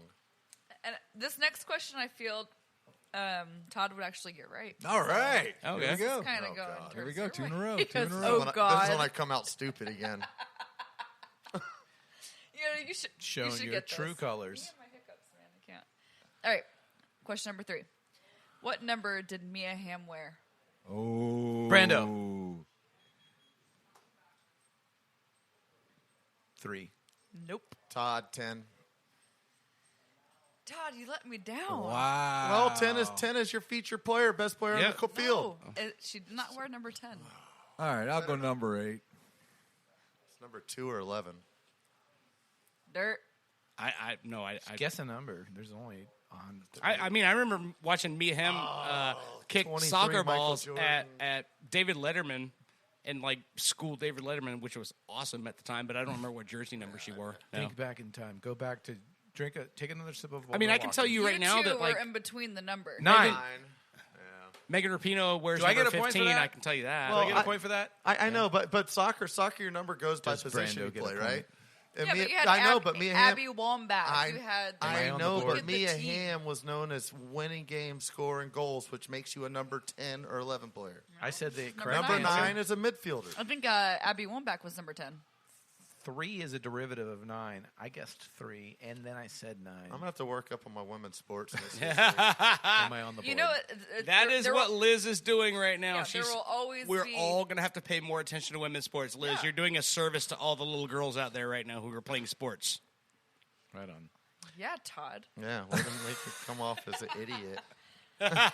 I'm glad that you announced. All right, so for all you hockey fans, we're in which trouble. is like pretty much everybody at this table but me. Yes.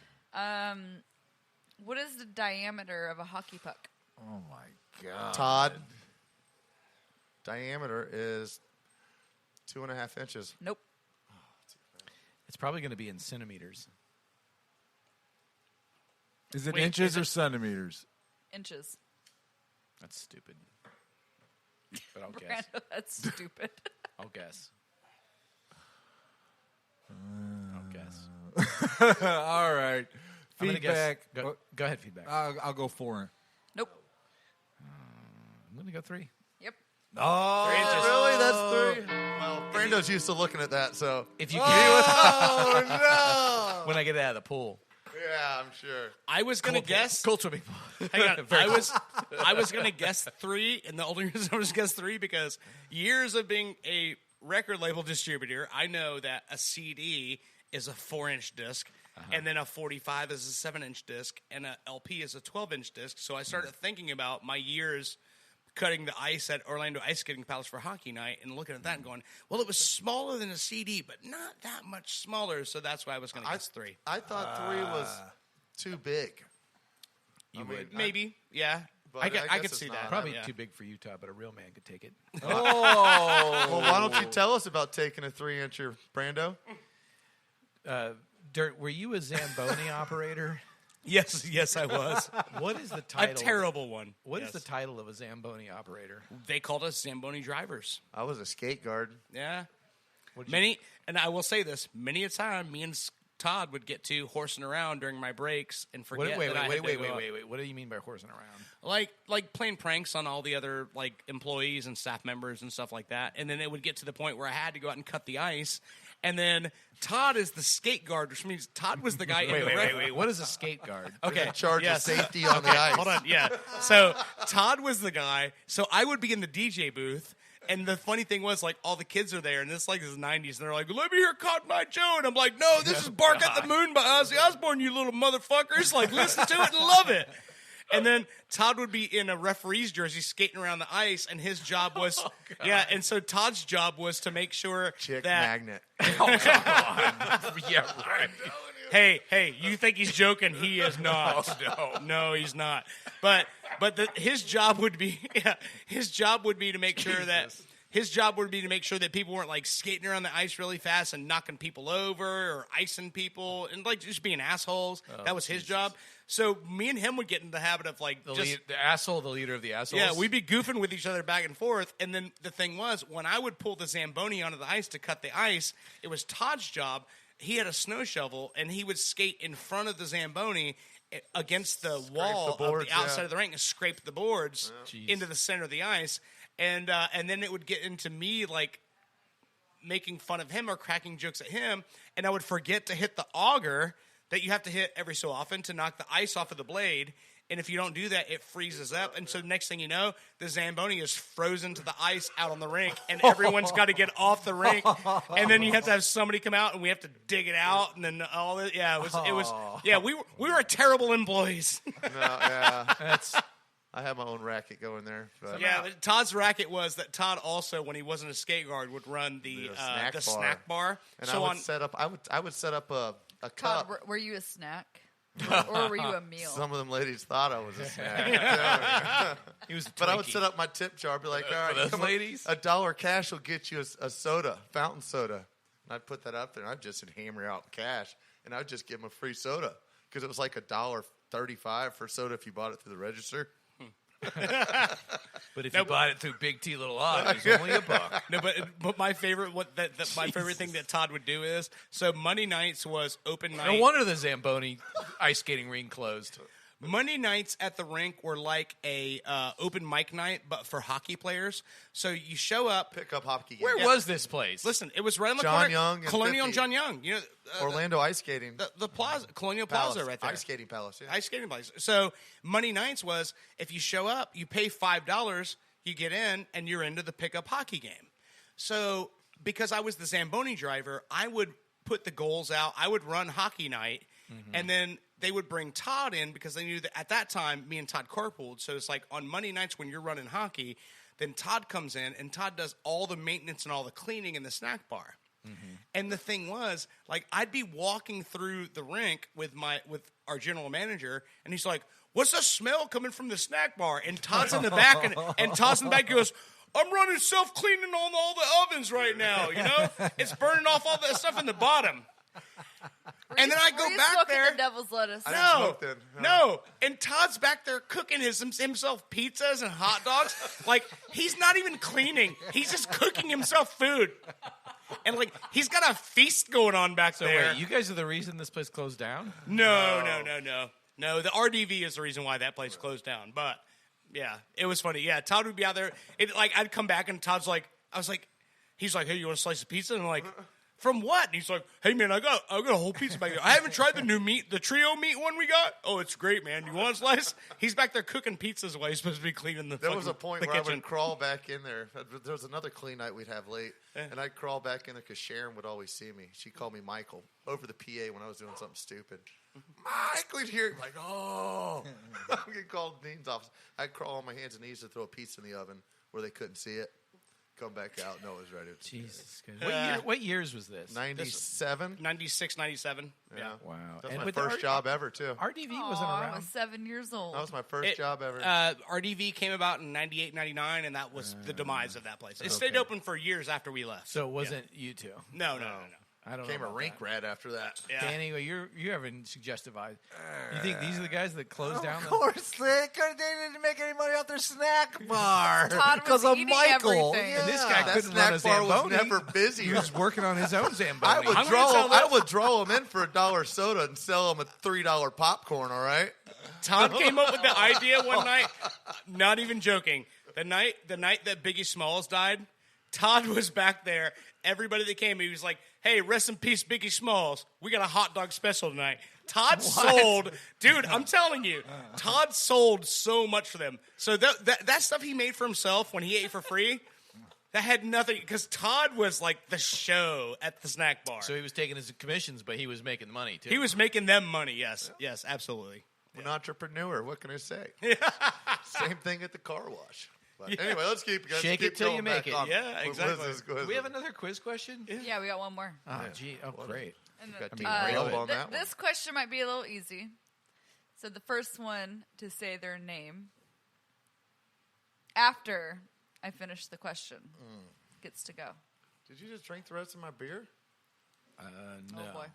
No, sorry. Which 20th century NBA player scored 100 points in a single game? Go. Feedback, Will Chamberlain. Yep. Damn feedback's He's also the guy. I can't lose. Sorry, I felt can't like lose. that was a trick question. 'cause He's that's also my the first guy. one. Wait, so Todd answered the question correct this week, right? You answered one Yeah. question quick. So now it's 5-2. Oh. Wait, do you have another one? Was that 5 questions? That's 5. That's Oh, five. wow. I'm on the board, though, so I'm only half a point behind Todd. So this one, Yeah, each of you got one right. Yeah. So it's kind of a, Yeah. it's a tie. Wait, Brando, which one did you get right?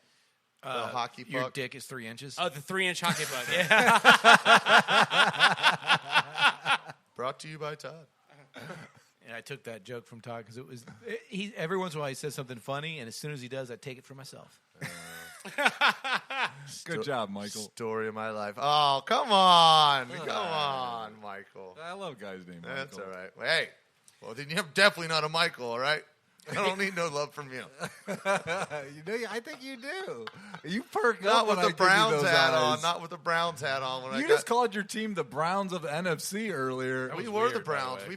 We got the same struggles. You're but clearly in love with me. Oh boy. All right. Well, thanks, Liz, for germinating our brains. We're taking a quick 5. When we return, I'm going to tell you whose girlfriend Jared Goff should sperminate. Oh, yeah, don't go anywhere. You're listening to the Ball Busters. Come on.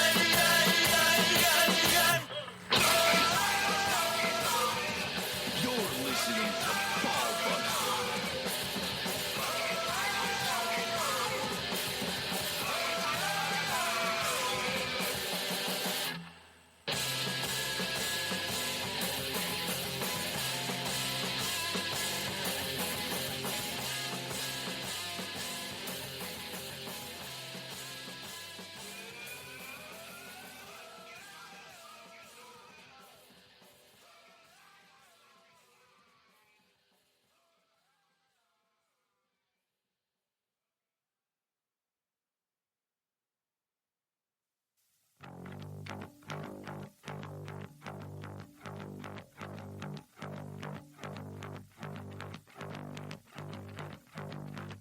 You're listening to Ball Busters. Smoking on the side of the road.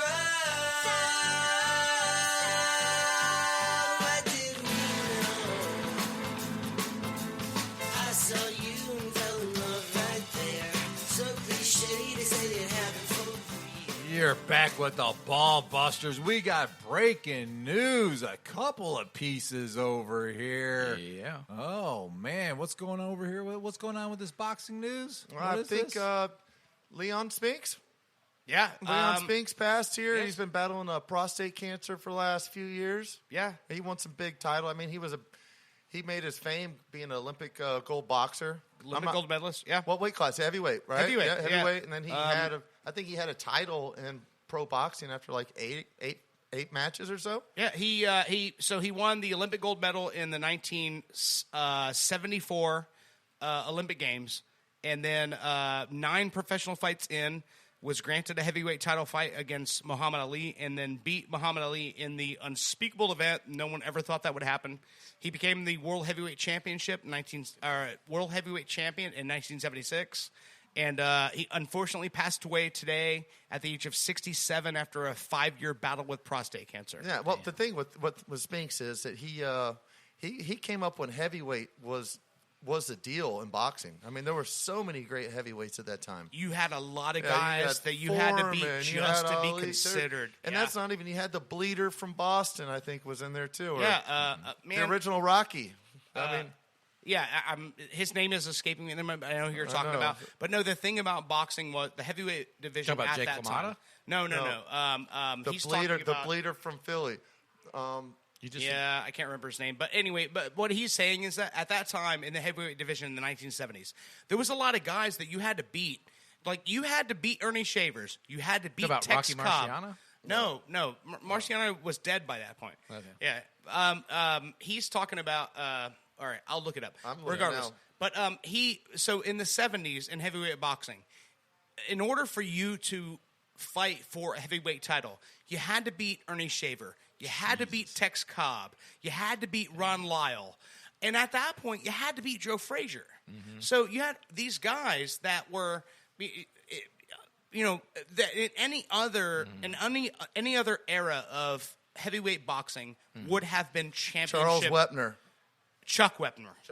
Chuck Wepner. Yeah. The Cincinnati. He's the guy that Cincinnati? was a Cincinnati Civ. They called him the Okay. Cincinnati Civ. And the reason why they The called Boston Bleeder. And Yep. then Hold on. Philly Bleeder. Hold on. So Chuck Wepner is the man that Sylvester Stallone wrote the movie Rocky about. Well, I don't know. That's been settled. Oh, that's but- right. That's right. Yes. No, it is. It No, is. Stallone said it, and he was the one who wrote it, so it's true. So in that fight, Chuck Wepner, they said he can't beat Ali, and he says, well, maybe I can't beat him, but he's not going to knock me out. And then that became the theme of the first Rocky film, Yeah. which you don't have a chance against Apollo. He's the champion. Well, maybe I can't beat him, but he's not going to knock me out. And then that becomes the final scene. Hey, I'm still here, Apollo. I'm still here. And he It knocks was- him down with the trip or something, right? Yeah, it was. Yeah.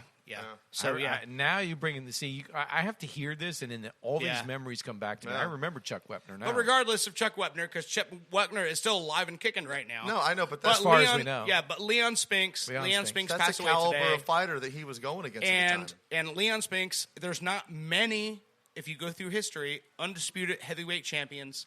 There's fewer undisputed heavyweight champions than there are presidents. Think of it that way. And he held it 3 times? No, he was once. Only once. But once is all it takes. Damn. And you're in the Hall of Fame. And he is in the Hall of Fame. So rest in peace, Leon Spinks. He was missing his front 2 teeth.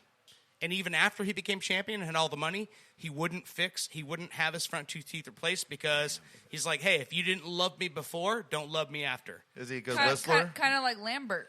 Yeah. Like Jack Lambert. Yeah. Or I think of Michael Strahan. Yeah. Strahan just has a gap. He still looks the same. I know. Speaking of which, funny story. Tuttle sent me friend of the show, Tuttle's Daily Podcast. Tuttle sent me a screenshot. He got blocked by Michael Strahan's Twitter this week, and he goes, I don't even know why. He goes, I've never even said Michael Strahan's name on my show. But yeah, he's like, I have no idea why, but just gotten the notification that he was blocked by Michael Strahan on Twitter this week. What? Who knows why? All right. That's hilarious. So you have This is Breaking news. some bad breaking news for me, and Breaking Bad. Yeah, very Breaking Bad. I'm gonna completely disagree with this because I actually have the stats right here. So Aaron Donald was named the Defensive Player of the Year in the NFL. Absolutely. No, I have stats right here. Okay. Little bipolar. I don't know which side to go to. I got stats too in my Feedback. head. So No, okay. So T.J. Watt versus Aaron Donald, right? I think T.J. Watt should have won it, not just because I'm a Pittsburgh Steelers fan, because he deserves that award. Because he slid does. into your DMs, or was that somebody else? That was somebody else. Okay. Just want to clear that up. Okay, so listen. I got stats right here. So in the last season, T.J. Watt versus Aaron Donald. Tackles, T.J. Watt 53, Aaron Donald 41. Sacks, 15 to 13.5. Tackles for loss, 23 to 12. Pressures, 55 to 42. And this is T.J. Watt first, Aaron Donald second. Damn, that's a big difference on pressures. 55 quarterback. pressures? Listen to this. Quarterback hits, T.J. Watt 41, Aaron Donald 26. what position does TJ Watt play?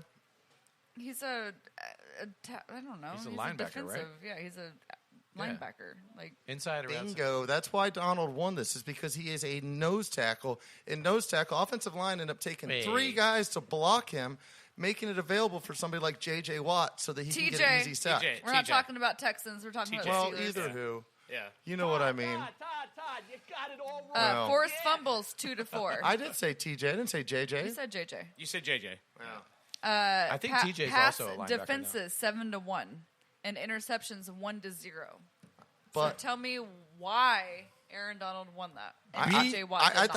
I think he does, because for one, a nose tackle hardly ever wins Defensive Player of the Year. He's won it 3 times. This is his 3rd I time. know, but he is that good of a player. He deserves it. Sorry, I was wrong again there. He hardly ever wins. He deserves it. I mean, his 3rd time winning Defensive Player of the Year. But it doesn't take 3 players to block T.J. Watt. You mean Donald? Or No, I got you, does I got it? you. Does it? It I takes got you. 3 I see players what to you're saying. block Donald. When they don't use, and a lot of times offensive lines will use 3 players, whether it be a guard and a center and a running back coming in to hit him. It happens. Donald is a huge, bigger impact on the game, and it shows because they actually were successful in the playoffs when the You Steelers think weren't. Donald is a bigger impact on the Rams than T.J. Watt is for the Steelers? And I'm not saying this. I'm a Steeler fan. I'm just saying. I do, because I'm going to say this. Steelers didn't get past the Browns. Like I said, I'm not saying this because I'm a Steelers fan. I I'm know. saying this from But a the facts perspective. show. And I don't like The agreeing, facts and I'm show. not agreeing with Todd, but the Rams lost when Arnold was hurt. Yep. What was it? So When Donald was hurt, Was it the Jets? they went up to the Packers. They went up to the Packers, and they lost. They lost their second game. Didn't they lose to the Jets? But if Watt was hurt, The non-winning, the first game of their season, winning to the Rams Jets. That's not as bad as being on a what was it, a 9-game winning streak and having to beat the Jets on the last play of the game. I think that was you guys too. So I don't want to hear that. And on top of that, y'all couldn't even beat the Browns. Oh, back to the Browns. We didn't even have Take a it bye easy. week. We had no bye week. All our injuries. We had no bye week this season. None. So is it because the Steelers were dropping the ball, or because Watt? If Watt was gone, our defense was wait, good. yeah. Sorry. Yeah, but they weren't as good as the Rams were. The Rams were so good because of Donald. Donald changed that whole line. What Nobody about could run Jalen him. Ramsey? I he know, was your but guy. that made Jalen Ramsey have the I ability. wish Jalen Ramsey went to the Steelers. Okay, so I'm going to settle this, guys, right now. Here's the thing: Donald is a big factor. I think he had a torn quadricep and some rib issues after the he tackled quarterback fell on him. Russell Wilson and however else he got hurt that game. I think he got busted up a couple of times. He was pretty banged up. He tried to play. He wasn't 100%.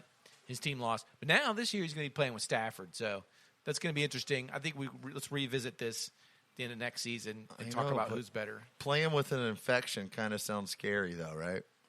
Wait a Stafford inspection. Oh, God. Infection? Oh, God. All right, let's get past this. We got to get into some TGS. All right, this is for all you Tennessee sweat hogs. Hit the music. It's time for Danny Feedbacks. Terminate, germinate, or sperminate. All right, we got a special edition. Terminate, germinate, sperminate. We're going to do a little role play action here, all right? So follow us here. Okay? Now, each one of us is Dan Campbell, new head coach of the Detroit Lions. In case you don't know who Dan Campbell is, here you go. We're going to kick you in the teeth, all right? And when you punch us back, we're going to smile at you. And when you knock us down, we're going to get up. And on the way up, we're going to bite a kneecap off, all right? And we're going to stand up. And then it's going to take 2 more shots to knock us down, Like all right? And on the way up, we're going to take your other kneecap. And we're going to get up, and then it's going to take 3 shots to get us down. Hungry. And when we do, we're going to take another hunk out of you. Before long, we're going to be the last one standing. I want to know what drugs he was But on. that sounds like a lion, though. Think about it. That's what a lion does. A lion goes after an animal. They go to wound them so they can slow them down and eat them. Okay, We're going to go for the kneecaps. This is the guy. analogy. This is the guy. Okay, this is the coach. Okay, so this is who you are. You are Dan Campbell. Maybe you have different beliefs about kneecaps, but this is who you are. Okay, you get a call from Rams coach Sean McVay's wife, Ooh la la. claiming quarterback Jared Goff was creeping on her. So the Rams offer you this year's third-round pick, 2 first-round picks from 2022, 2023, and quarterback Goff, who is only 26, in exchange for 33-year-old Matt Stafford. What would you do? Would you terminate this trade? Would you germinate it? Meaning, maybe we'll think about it, switch some logistics around. Or sperminate it, take this trade as quick as possible. Todd, I'm looking at you. You're Dan Campbell. All right. What are you going to do? You just got offered this great trade? I don't know. First of all, I'm just happy to hear that I wasn't the one that was creeping around his wife. All right. Yeah. You're not famous enough. Famous? All right. Famous. New word of the day. All right. We have one every week. Famous. Famous. All right. I think it's a great deal for the Rams. For the Rams? Yeah. I think Stafford's going to do well there. Goff, I mean, hopefully they got some nice country clubs up there for him because Detroit knows nothing but how to lose. I don't think Campbell's going to be the secret either. They got a lot of rebuilding to do, and Goff shows that. Goff's just going to be – he's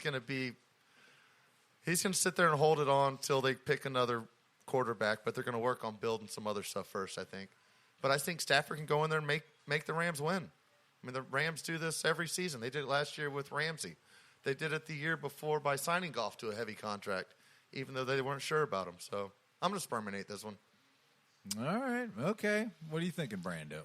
I think Todd kind of gave both sides of the story. And apparently, once again, misunderstood the question. Typical Todd. Typical Todd. But I did like the analysis. I'm Dan Campbell. I'm a kneecap eating maniac. I used to coach for the Dolphins when Philbin left, thankfully. Dan Campbell is a hell of a coach, I thought. I mean, he really motivates the team, but he also drove our injury rate like through the roof. Yeah, like Shapiro or Shapriano, the Bucs got from Rutgers. I mean, it's like that kneecap eating mentality can backfire on you. But nonetheless, Stafford wanted out. I mean, Stafford immediately, as soon as Dan Campbell was coming, took a good hard look at his kneecaps and went, I like these babies. That raises a bigger question for me, and that's why. He's like, can I go to L.A. Why? where it's beautiful and get the hell out of here? Is that an opportunity? He wanted out. And you're Dan Campbell, you got a 26-year-old Goff who I think he could really work with. I think Dan Campbell's going to be able to work with Goff. I think Goff is a disciplined type of football player who's going to respond to that. And I think Goff is going to stay the F away from Dan Campbell's lady. He's not going to be joking with his team about, hey, I want to smash that. He's in a different city. That's He right. can't joke like that. I know, but Yeah, you can't joke in Detroit. you're not going to find Dan Sorry. Campbell's wife in a swimsuit in Detroit very often, are you? Probably not. Yeah. You will in combo, though. Well, in L.A. you will. Yeah. All right. I mean, either way, you're keeping your mouth shut if you're Goff. Dan Campbell's wife shows up looking hotter than an Idaho potato. It's like Here punished. goes potatoes again. It's like Goff got punished by. You're not saying anything. Not with a kneecap eater as your coach. Like you're steering clear of that. So I'm going all the way. If I'm Dan Campbell, I'm taking the trade for sure. That's a beautiful trade. Get Goff, all those draft picks, get a chance to build your team, start all over again. Beautiful. So I'm sperminating as well, but for different reasons. Until let's make that It clear. raises me to Let's make that real clear. I know it raises me to ask another question: is why did the Rams not take Deshaun Watson? If you want to blow money, that's a better ticket. They do seem to like to blow money. Maybe they want more than that. The Texans. Maybe they want more than that. But Stafford, Deshaun Watson's worth that. But Stafford's got a proven pedigree as a warrior. I mean, he might not have a lot left at 33. He has never won a playoff game, but he's a battle-tested dude. So. I know, but you look at the stats this year, Watson. Yeah, best quarterback of the year. Watson's got him on stats. And it's amazing to think that, and their team was that terrible. Yeah. No, there's no doubt about that. All right, Liz. What are you thinking over here? Terminate, germinate, sperminate this trade. If you're the Lions head coach, a third rounder, 2 first rounders, and Goff for your 33-year-old quarterback? Stiffer? You can't. I don't know. They're going for the now. I think it sucks for the Rams.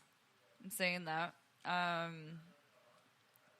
You know, I liked watching Matt Stafford. I loved, you know, he went to UGA. Georgia boy, yeah. Yep. But he's not that good. And I think Jared Goff, he's a little bit better. Whoa. And he's younger. He has a lot of, like, room to grow. Mm-hmm. He, like... I feel like you're getting Bradford confused. Huh? So Bradford's from Oklahoma. Sorry. No. Stafford's from Georgia. I know, but Bradford is from... Why are you talking about Bradford? Bradford's not from Georgia. I thought he was.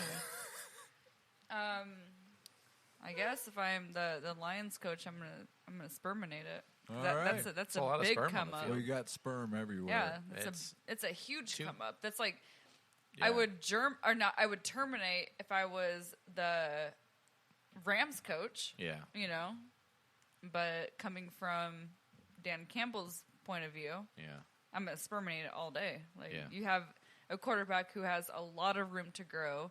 You're sending off your veteran quarterback for basically a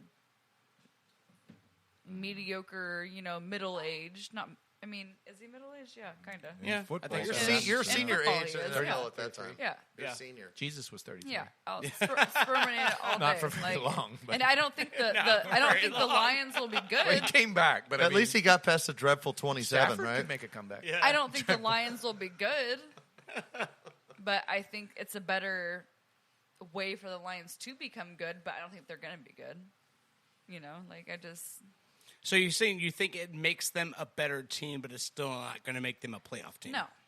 I don't think so either. Exactly, yeah. I think the trade makes them a better team because you're getting that many picks.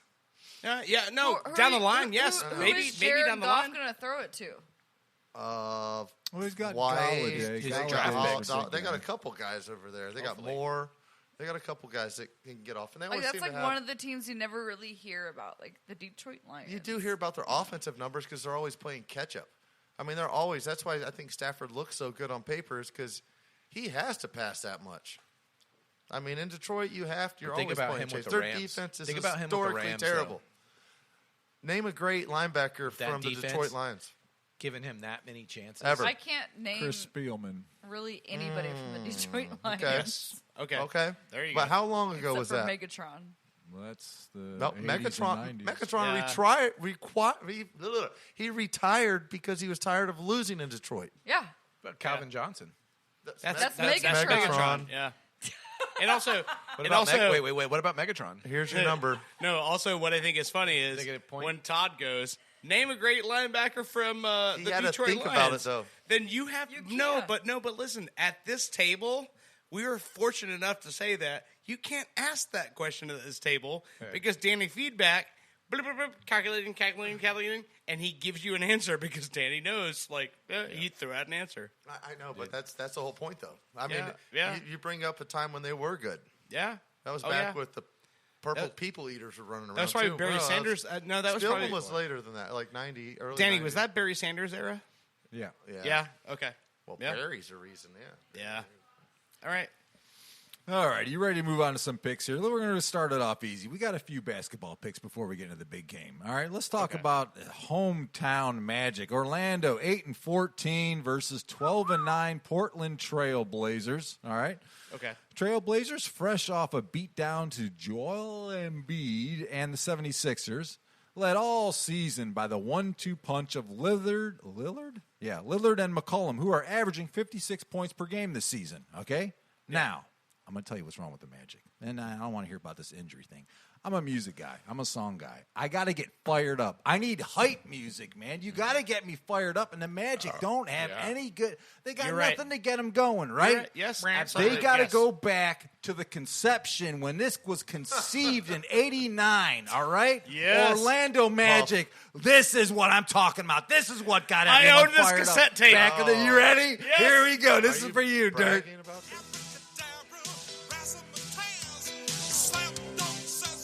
Is this left-handed Joe Frazier singing? No.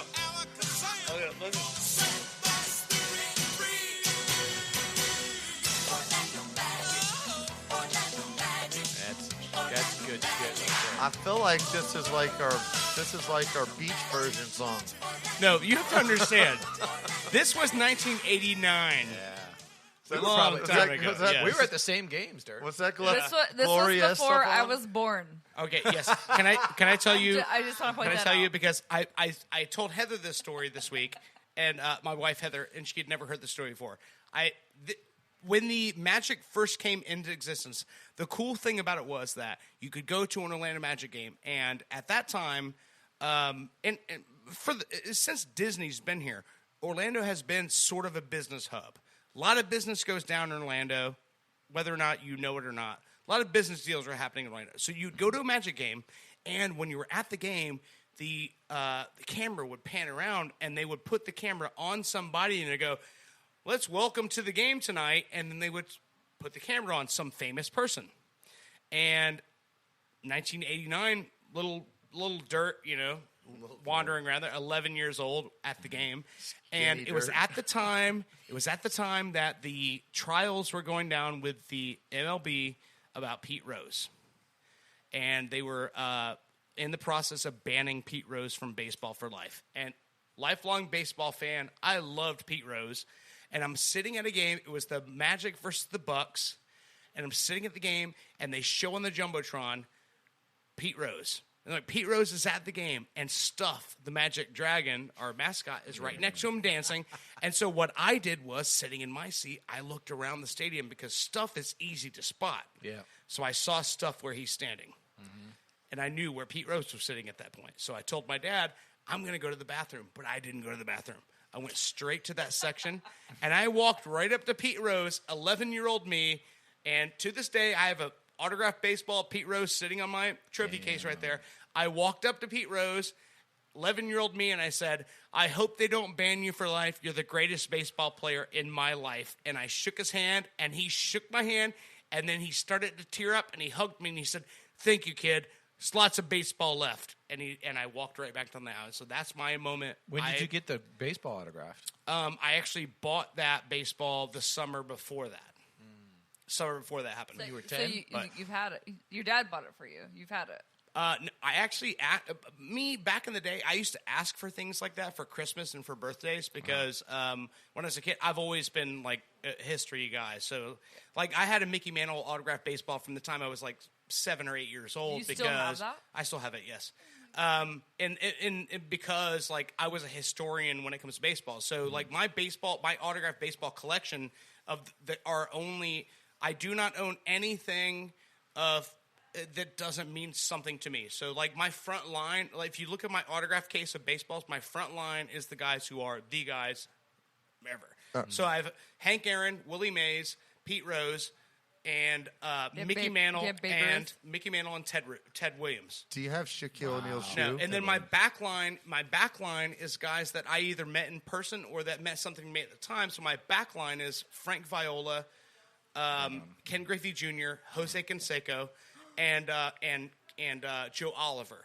And the Joe Oliver one is most people don't know Joe Oliver, but in 1990, Joe Oliver was the catcher for the Cincinnati Reds when they won the World Series. They beat the Oakland Athletics. He was Mr. Everything. He went to school at Dr. Phillips locally here, and so that was the first time me, as a young kid, ever got to shake the hand of a man who won a World Series title, and that was a huge thing for me. So that's why, he's in my case. But, yeah. So, yeah, that was my moment meeting Pete Rose, and I think even today, like, Pete Rose belongs in the Hall of Fame. He's one of the greatest baseball players that's ever played. For God damn it, Major League Baseball, get your fucking shit together. You know what? You want it? I am so glad this. Do you want to make a news story? Do you want to make a news story? You want to get people to love baseball again? Do you want to do something that's going to bring people back to baseball? Mm-hmm. Put Pete Rose in the goddamn Hall of Fame. So we should start playing. He's one of the greatest players of all time. Put Pete Rose in the fucking Hall of Fame. Look at what this music cured up for us, boys and girls. Let this music oh my gosh, we're gonna start a petition for Pete Rose back in the Hall of Fame. And this one song brought this too. Dry your tears, Dirk. Hold on. I will say, during that inaugural season, I also I shared a pretzel with Harry Carey that year. That year, I love doing that with you, 89-90, because Harry Carey's grandson. That year, 89-90 Magic basketball. I shared a pretzel with Harry Carey because his grandson Chip Carey was our color commentator, and I also had my seat stolen by D Brown when he was a college all-star the year before he won the slam dunk contest with the whole no look dunk. Oh yeah, that was all that same year. And I also got an autograph from Dennis Rodman. While he came and sat on the scores table and talked to my brother and I, that was all that year. That was back when basketball was like super accessible, and you just walk down the court, they're all warming up, and Dennis Rodman just saw a group of kids standing by the court, and he stopped shooting warm-ups and came over and just sat with us and just tried to entertain us and make us laugh. That was 90s basketball, man. Totally different time than now. My best friend, like off kind of same topic, whatever. Yeah. But he grew up in L.A. Yeah. And he used to go into the locker rooms as a kid to like with Magic Johnson and like he was like, I was like 10 years old, like hanging out in the locker room with Magic Johnson, and I'm like, what? Like when could you do this? Like, oh man, you know what? You hung out with Magic Johnson? That was back when they were smoking cigars So, and cigarettes. They just in like the kids like in the locker room. Yeah, and so shit. Like guys just walking around in towels, nothing on.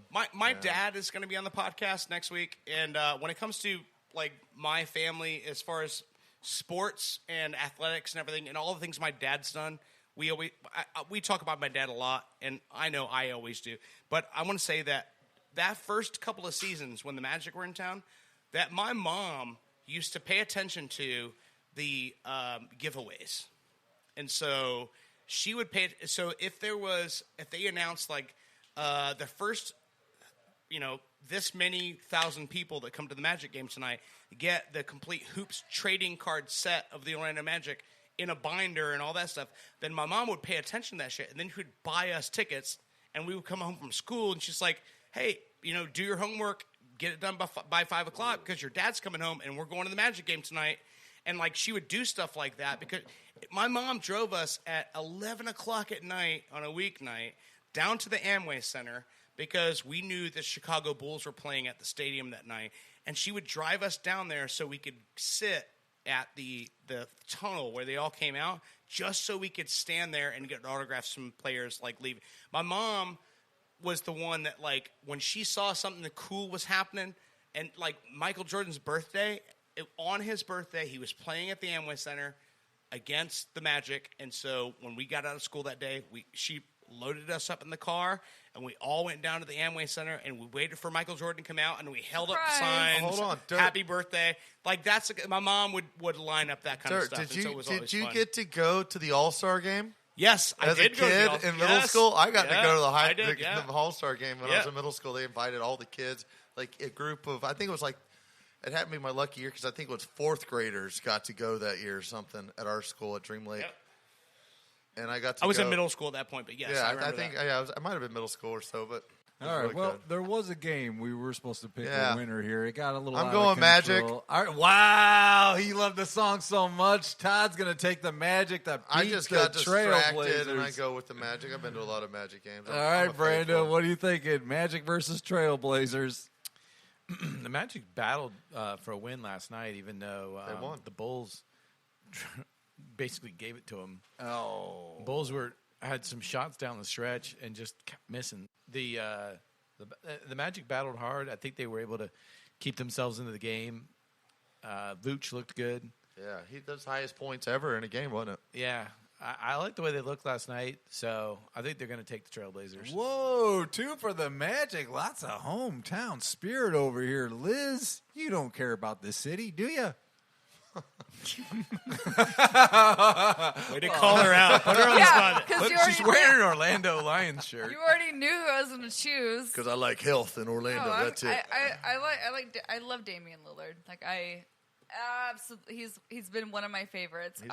When he got drafted, I was hoping he would get drafted by the Warriors because he's from Oakland. But no, I love Damian Lillard. I'm going Trailblazers. Portland. Trailblazing. We're gonna blaze on the. Yeah, I'm sure you are. Blaze on the Magic. Yeah, I got to go Portland here. If you're telling me Magic just won, And then it's going to McCollum. take them another And 5 I games forgot to win. McCollum was on the team, too. All right, does anybody know Yeah, what that's Portland true. actually is? What it's a key ingredient for? Timber. Wood. All right, we all need to quit smoking around this table. Dirt's goes Portland is it's a key mineral for something that we it's a big part of our life.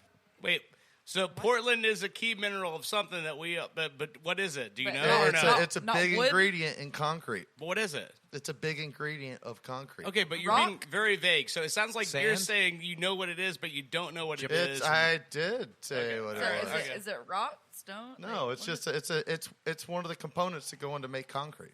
Okay. I would never have guessed Portland. that. I don't know what's going on. What's going on? I like the whiskey Todd better. What's going on over here? The eyes are usually Got closed. Bill Nye You're the sleeping. Science Guy over here. I mean, Bill Nye the Science Guy. I do build stuff for a living. Tell me. I do build stuff for a living. That's very true. There's a lot of Portland in this concrete today, fellas. All right. Mix heavy. Concrete coming from Portland. Let's move on to the next. I just poured out 3 Clyde Drexlers just making this concrete slab. That was terrible. Just glides Go right back to out. baseball. I think Todd a looks so Duckworth would have been pissed. better. Kevin Duckworth. All right. Let's get to the next game. Let's go here. 17-5 Utah Jazz versus the 14-8 Milwaukee Bucks. The Jazz have the best record in the West, better than all those LA teams, Liz. Hey, now. Boasting the 5th best offense Strikes. and 5th best defensive rating with a true team approach fronted by Donovan Mitchell. Now the Bucks have the 2nd best record in the East and have the number 1 rated offense in the NBA. But I'm not going to drop this until one of you can complete this. How do you spell Giannis's last name?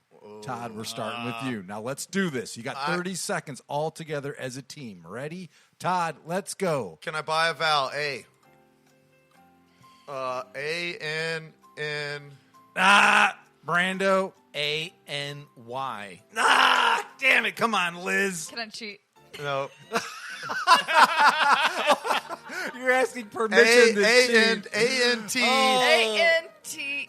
That's the sign of a good, healthy You relationship. still messed it up. Oh. A-T-N. Oh, come on. A-N-T-E. Dirt. I have no idea. Do you know, my Greek, I'm not up to date on my Greek, to be honest with you, so I couldn't really tell you. I just call him Giannis and the Greek Freak. That's I know, all I call him. G-A-N-N-I-S. I got that, right? I know it's pronounced Antetokounmpo. Is What? how it's pronounced. There's no poopo. It's On a poopo. deepadopa. Or, yeah. I don't know. Okay. That's All why right. we call him the Greek Todd, freak. can you spell your own name? Don't spell it. Big T, little odd.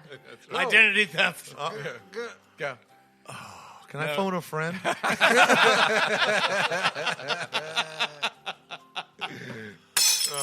All right. Let's just pick the winner of this. Jazz versus Bucks. I'm gonna go.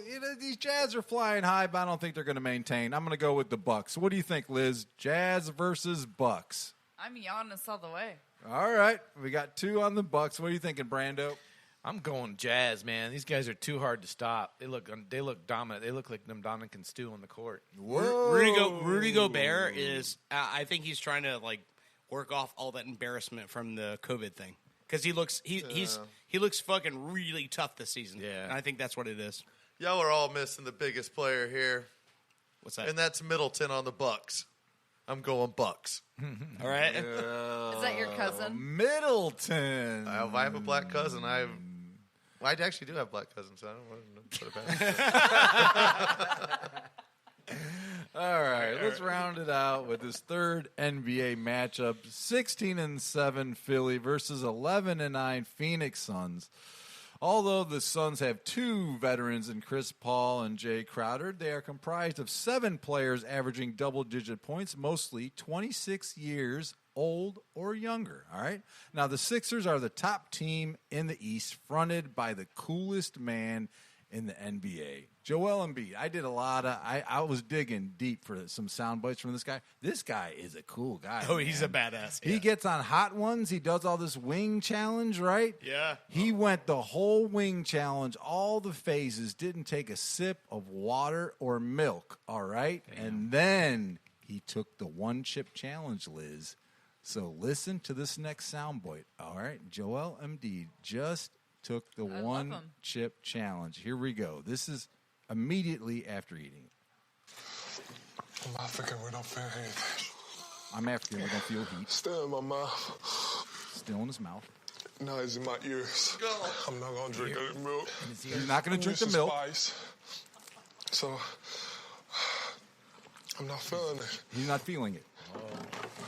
He's got good psychology. Doesn't go away? He won't go away. I don't have any regrets. He doesn't have any regrets. Once you say that in life, I don't have any regrets, you're about to die. Yeah. Okay? That's what's going on. Yeah. Do you understand? That thing destroyed him, Life was man. flashing before his eyes. He wouldn't. He didn't want it. He ended up drinking, like chugging 2 things of milk. He fell over on the floor. There's milk all over his face. I mean, it was a real deal.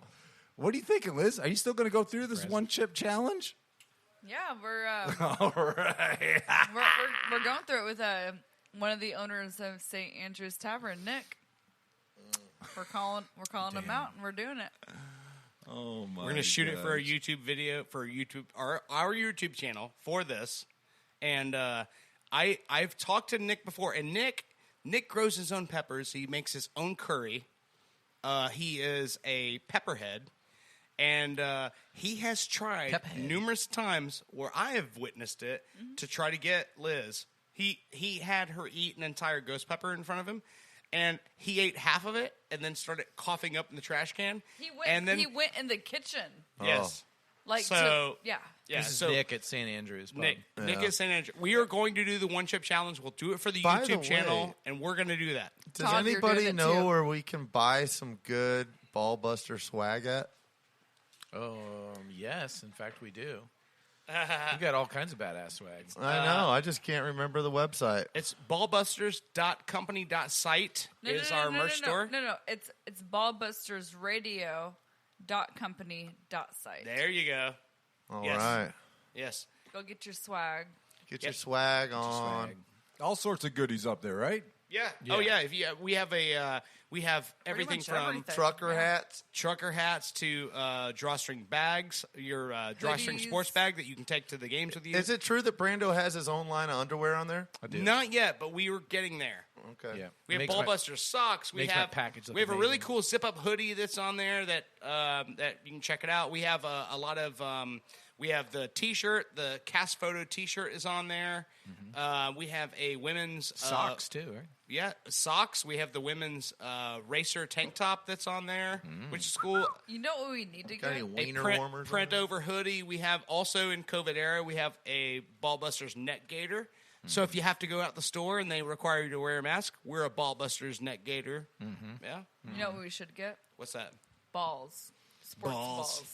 Since when do you like those? Come on. Wait, Liz, why do you want balls? You need balls? I thought you had balls. I mean, she's probably got bigger balls than anybody at this table. Just be honest. All right. Well, I don't know about that. Well, I bet I got some low hangers over here. I bet I had sex with hotter women than you did, and I got paid for it. Oh. I guess that's balls. Wow. Jeez Louise. Yeah. This is getting Half of them I don't even remember their names. Right. It's spicy today. Wow, and she doesn't Please even remember their names. I know. Please don't drop my mic. I don't like But these she shit just jokes dropped the at all. mic. Can I say also, funniest moment ever with Liz was introducing her to a friend of mine. Oh. And do you guys remember the cherry pie video? Warrant cherry pie? Oh my God, no, dirt. Anyway. Dirt. So, yeah. Can I not say Yeah, go ahead. Go ahead. So, we all remember being kids, right? Watching that video, Warrant cherry pie. She's my cherry Yeah. pie. So, Name that actress. Liz Bobby was Brown. Yeah, Liz knows her very well. Oh. No. Tell me more. Tell me more. I've Like, does she have a bush? been around the bases a few times with that one. Yeah. That's all we need to say about that. What So, I yeah. wouldn't be to be a fly on the wall there, huh? Did you ever know? Can I say this? Yeah. I was friends with her daughter. Yeah. That's how I met her. Keep and going. And then her daughter became this like straight edge, like I'm not smoking weed, no more devil's lettuce, no more drinking. And I'm like, I'm just hanging out with their mom then. And then the MILF. then he got attracted to cougars. Wow. There's something about these. Wow. With Zow. Oh, man. It was They the get a hold of lead you. You singer just of can't get Warrant. away. They That's cook the good. group, Jenny right? Lane. Warrant. Oh, Yeah, yeah. that's his daughter. Yeah. That I was like really good friends with Taylor. That's great. Taylor Lane. Yeah. I just like cougars. Is this what it's going to feel like to be in Detroit for golf? Oh, yeah. Yeah.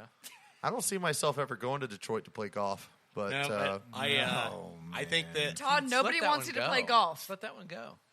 Liz has the ability to destroy the entire Detroit Lions football system right now if Where are she we going? chose to buy a plane ticket up to Detroit right now. But she chooses not to because she's a good person. Interesting. Who are If you she were to marrying? fly up to Detroit right now, she could destroy this entire team. All right. All right. All right. Let's get back to this. Let's calm down now. All right. We got one last big game in the Suns, right? NFL. This is all about the bets. Do we still have that dildo Yes. dart? Yes, we do. Okay. Hold on. I don't think we never picked on the Phillies and Suns. We kind of got off. Oh, did we get off off track? Did we get off there. track? Okay. Yeah. Did anybody pick? I mean, you were over here like Going stroking Phillies. Embiid's Yeah, I'm in love with Embiid. I'm furry taking Sixers. carpet Embiid down all there. day. I'm taking Sixers. Embiid. It was Sixers for Sixers Liz. and Suns, was it? Sixers Suns. Yeah. So 70 or the feeder Sixer, Brando. I think I got to go Sixers too on this one. I can't believe that Who Liz did- is going against her home state. Yeah. Who's the, I'm taking Devin Booker, Arizona right? the Devin Suns. Booker is Dan the Suns. Marley for the win. Is that? think so. Yeah, Devin Booker. Yeah, no, Embiid against Dan Booker. Marley's no. been retired for 25 years. Kevin Johnson. Thunder Dan. I'll take Kevin Johnson then. He's also Todd's older like, than our let's go, parents. Ric Flair. Yeah. John Hornacek. Charles Barkley, you want to go with that one too? Oh, God. You left that one in the Well, gutter. I was saving that one. But Barkley played for both teams, so you can't do that. Oh, No, good easy point. now. But Okay, he only well had then- success at the Okay. Suns. Okay, well, then last one. Well, Tom playoff. Chambers. Tom Chambers was Hornacek. Tom Chambers was with he was with the Lakers. You want to look it up? Oh no, let's not do this. Nope. I thought no, I'm Look it thinking up. of Kurt Ramsey. My Yeah. bad. Oh, Rambis, Kurt Rambis. Oh yeah, buddy. Had glasses I just just like think mine. I know. I was thinking of that slam dunk where he just got killed by somebody. Who was that? So you All right, gotta- so it's you're going was the Phoenix? Bad Boys. You're going Phoenix? I'm taking the Suns. Okay. All right. All right. Somebody has to. So 3-1. All Tom right, there we go. Chambers played for the Supersonics. Did he? Yeah. He didn't play for the Suns at all. Nope. Supersonics, power forward, number 24. Oh man. Sorry, Miss All right. Jackson. All right. I am for real. the singing. I thought we All banned right. him from singing. All right. Now we got to get the betting. Are we going to go Penalty. dildo darts on this Super Bowl bet here? Is this what it's I think coming it's our down best. to? Can I we think do it's- it? it's our Okay, go-to. no, Best this start. is like the Super No Bowl. dunking. Wait till we What get about home. Dippin' Dots? Wait till we get home. Isn't that tonight, why you got Danny. married? Wait till we get Hold home. on. tonight. Really quick. Breaking news. Tom Chambers played for the Phoenix Suns from 1988 to 1993, which was during the Charles Barkley, Jeff Hornacek era. Is that breaking news? Yes, because I was right. Tom Chambers played in the NBA Finals for the Phoenix Suns. All right. Well, he's still no Cleared Dan that Marley, up. so. Or I think Danny right. Ainge might have been on Yeah. that team too. I don't know. Danny? Maybe. Who knows? All right. Let's get the dildo darts for this. Wait, no, so wait. I want to say one thing. Okay. So since this is the Super Bowl, Yeah. I think this should be like a double bet. 2 dildo darts? Maybe one dildo dart and like another bet Like aside a from pepper it. or something. So it's kind of like a 4-way, 2-way. I'm leaning on just the pepper. I don't like this whole 4-way, 3-way swap and stuff you're talking about over here. Todd, you like 3 ways? Shut up. Only if the numbers are right. I think you'll take what you can get. I don't believe this. I don't know if it's the numbers as I much. made that mistake before, so I'm telling you. I don't know if the numbers are as important as the ratio. That's what The ratio. is That's what the yes. numbers. Okay. All right. I think we should do a little double bet just because it's a Super Bowl. And why not go balls deep? Yeah, the stakes are high, right? Yeah. The dildo dart So technically dildo doesn't have dart, balls one on bet. it. So It's what's just a what's dart. another bet? So we're going double penetration on this? Is this what's going on? I Sounds think we're like going to it. have I think maybe we should have a. Let's pick an MVP or something. to Maybe bet. I don't know. Like two bets. Make it two bets. I know, but like you're going to have a Or winner. do like but what's the other or bet? an over-under of the total score of the game. Let's do over/under on sacks. This Oh, is getting come on. out of hand with No, these now you're prop nerding it up. bets. Just do Oh the my total score of the god! game. All right. It's easier. It's easier. All right. All right, First let's of all, just let's get to decide this what we're game. betting. Yeah, All right, let's just Danny. get to this game. All right, Yeah. Super Bowl 55. You're Yes. correct. Okay, Kansas City Chiefs versus Tampa Bay. I don't Tampon know. Brady. We were trying. Tampa Bay. I'll say- Tampa Bay. So I think Brando calls KC is favored by 3.5. It's been going up and down. It started at 5. I think it's at 3.5 with the 56.5 over under. All right. Now, when these two teams met in Week 12, it marked the start of the turning point for Tampa Bay from sucking ears to fucking ears. All right. Their young, inexperienced secondary couldn't slow down the speed of Tyreek Hill, a.k.a. the Cheetah, as he accumulated 269 yards, torching the defense of the Buccaneers like a Can't bag stop 'em. of flaming hot Cheetos. All right. Now, enough about Cheetos and cheetahs. Let's talk about cheaters. Yep. The small, bald Tommy Baby has one more mission: protect his overstocked Super Bowl ring collection of 6 while adding a 7th and keep that 6-ring lead over Patty Mahomes, who looks to cut that ring lead to 4 by winning his 2nd in a row on his way to the first ever three-peat in NFL Super Bowl history. Super Bowl 56. I won't go that far. But I think I just told you where I'm leaning. I'm sorry, Todd. I want you to be happy. I actually do. I don't think you stand a chance. This is KC all the way. 2 scores, 12 points, 11 points. Todd's got the look of a And man. actually, I'm Just just going to go. I'm tasted just a going to go. big sack I'm going to of go this way. balls. It's oddly enough, I think Brady's going to come out of this one firing. It's going to be a little opposite. He's going to have a good start to this, but it's just going to tail off, and the next megastar is going to just swoop in. It's not even going to be watchable in the fourth quarter. And you know what? We're just going to let you soak all this in. What do you think's going to happen, Liz? Oh, he's stewing over there. He's stewing in his Atomicon. Look at him. Oh my gosh. That was so That's a- cold. You know, I live in Florida, and it would be cool to see Tampa Bay win. Especially since you moved here. Yeah, it would. You could take claim And for it would be cool to see Tom Brady, win a 7th ring on a completely different team. But I'm going to Kansas City. Uh-oh. You know, Liz, like what you said, I think that Tampa Bay will be ahead early in the game. But I think by the second half, Kansas City will come back. Second half team. That's why I'm calling Kansas City second half team. we never got around to this, Liz, but this whole prick pick thing. Because on a side note, no Buccaneer has ever sent a prick pick to Liz, right?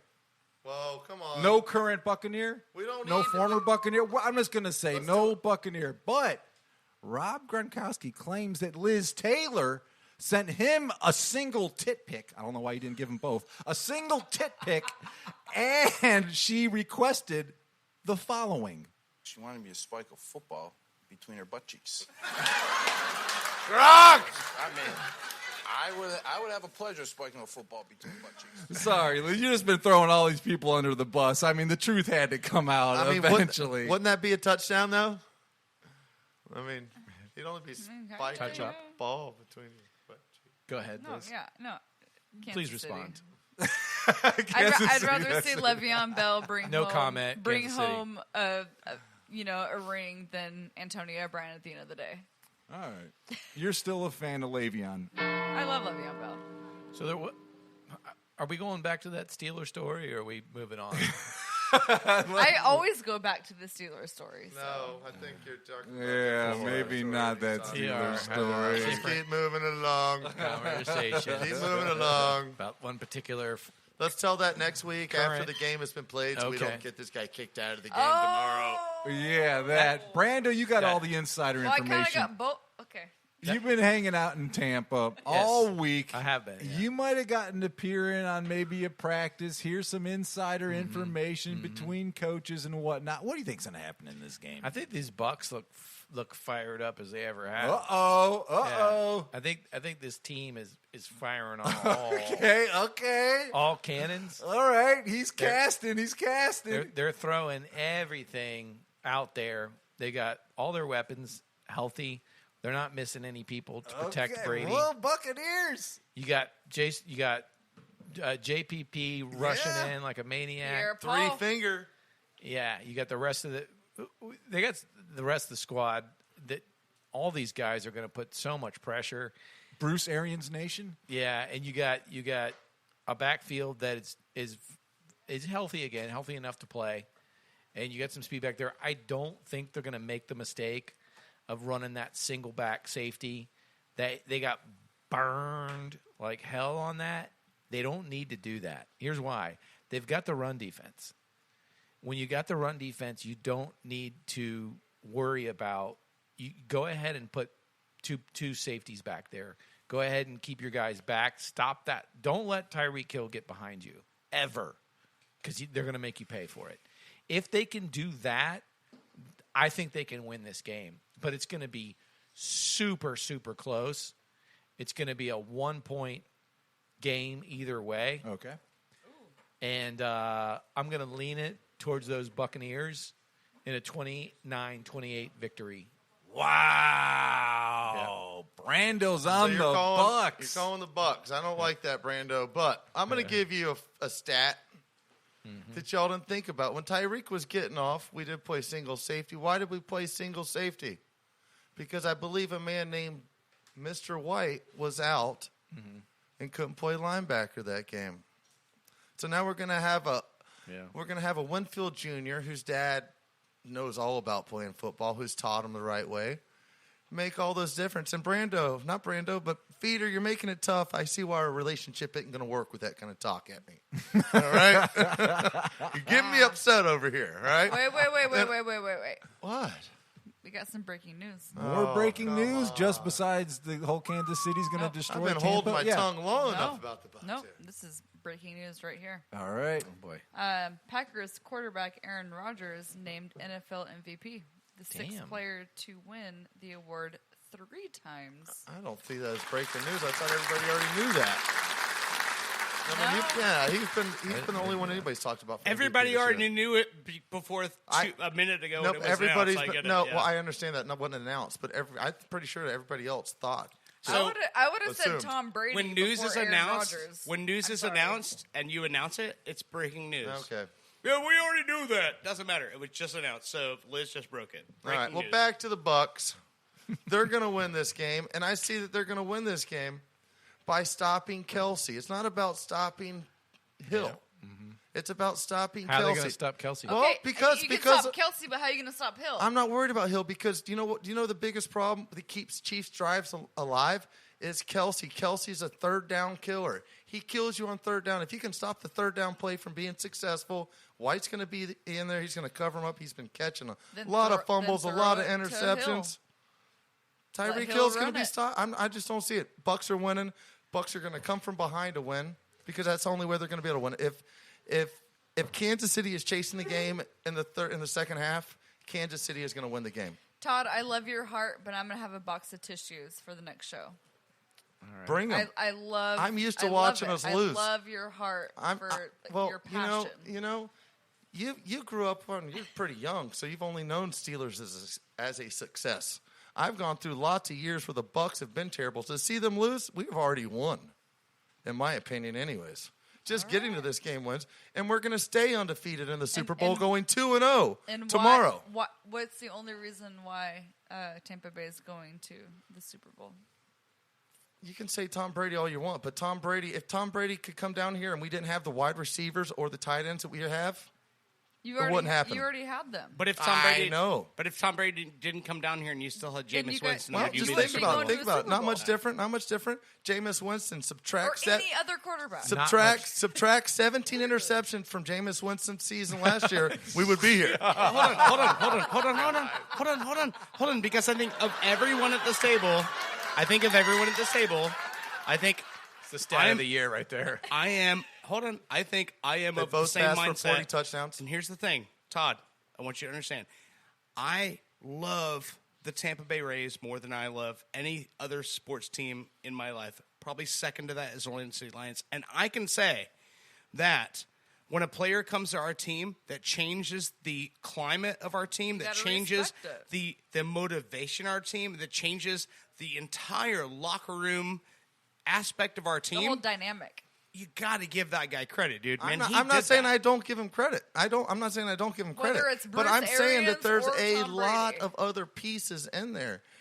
Mike Evans has been on the First team. of all, Brady would have never came here if we didn't have Mike Evans, if we didn't have Connor Braith, if we didn't have No, Godwin, Tom Brady- he would have gone no, to another team that had those Rewind, players. We're not saying that. We're saying I know. I remember. I'm not Todd- discounting the rest of the Bucs team because of one player that just I came to our team.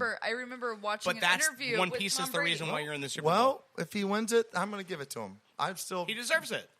I remember watching an interview with Tom Brady, and he said that he wanted to play for Tampa Bay because he's always wanted to play for Bruce Arians.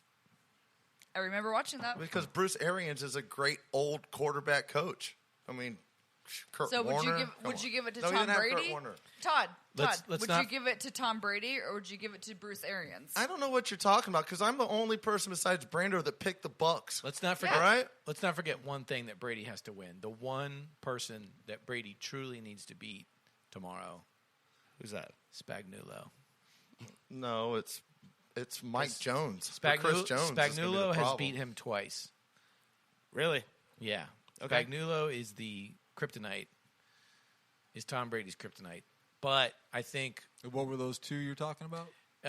he was the defensive coordinator for the Giants. Oh no! Is this what's going on? Yeah, so we've got two wins from the current defensive coordinator of the Chiefs. Has 2 victories over, well, more than that if you count the season. Yeah. He just has a way of knowing how to confuse Brady's system. Brady is a very well-oiled machine, and when you get him out of rhythm, he tends to start to cough up, toss some interceptions like he did in the other game. You got that strong secondary from the Chiefs back there waiting to prey on him, with the honey badger back there.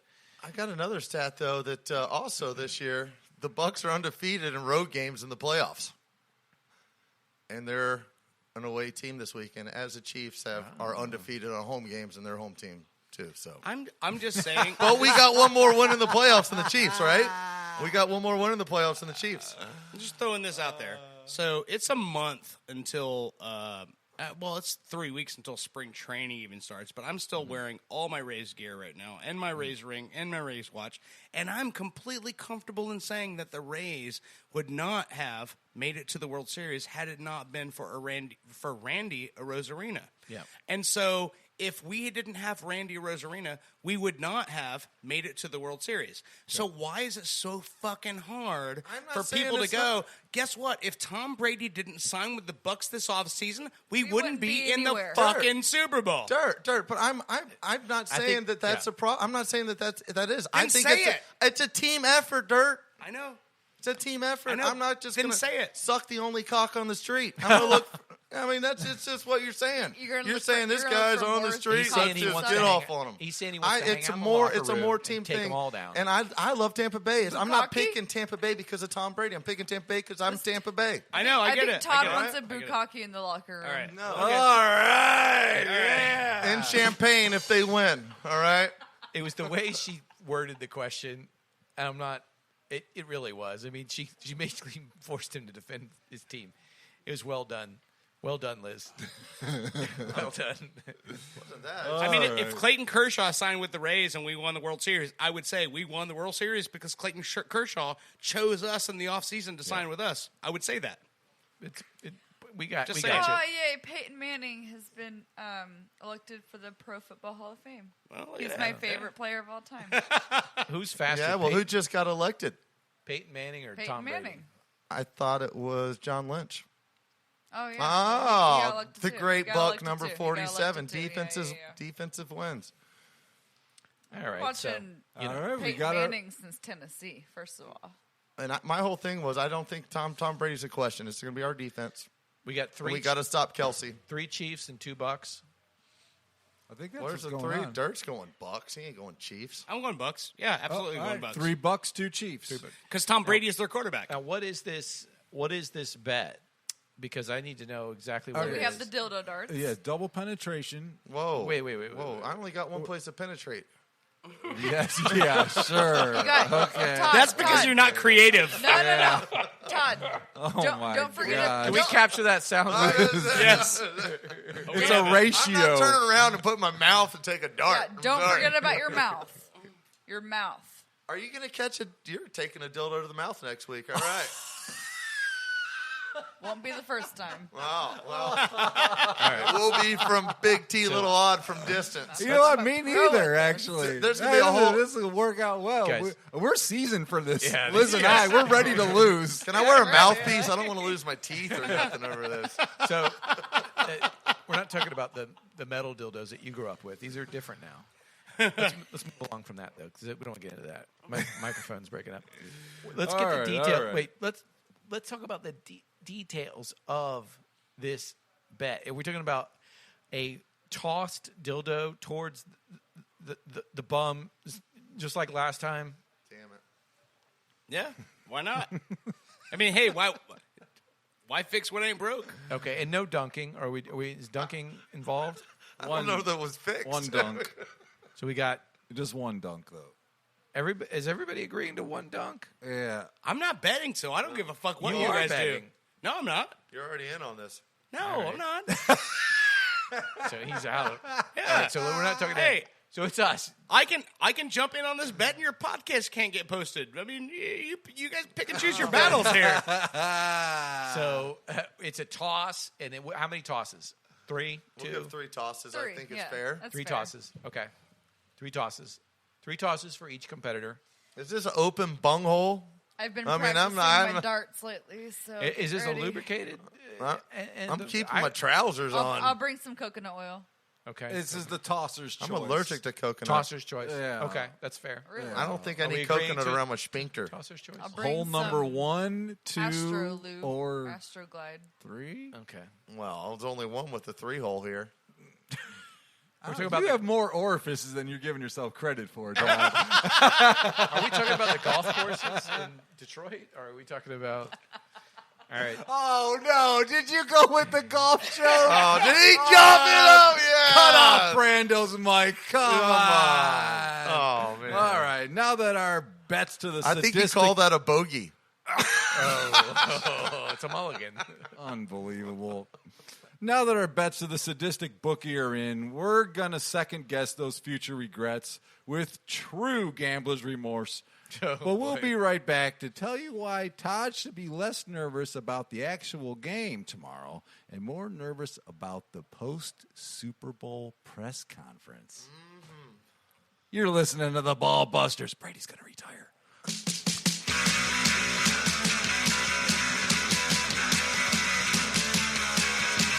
You're listening to Ball Busters.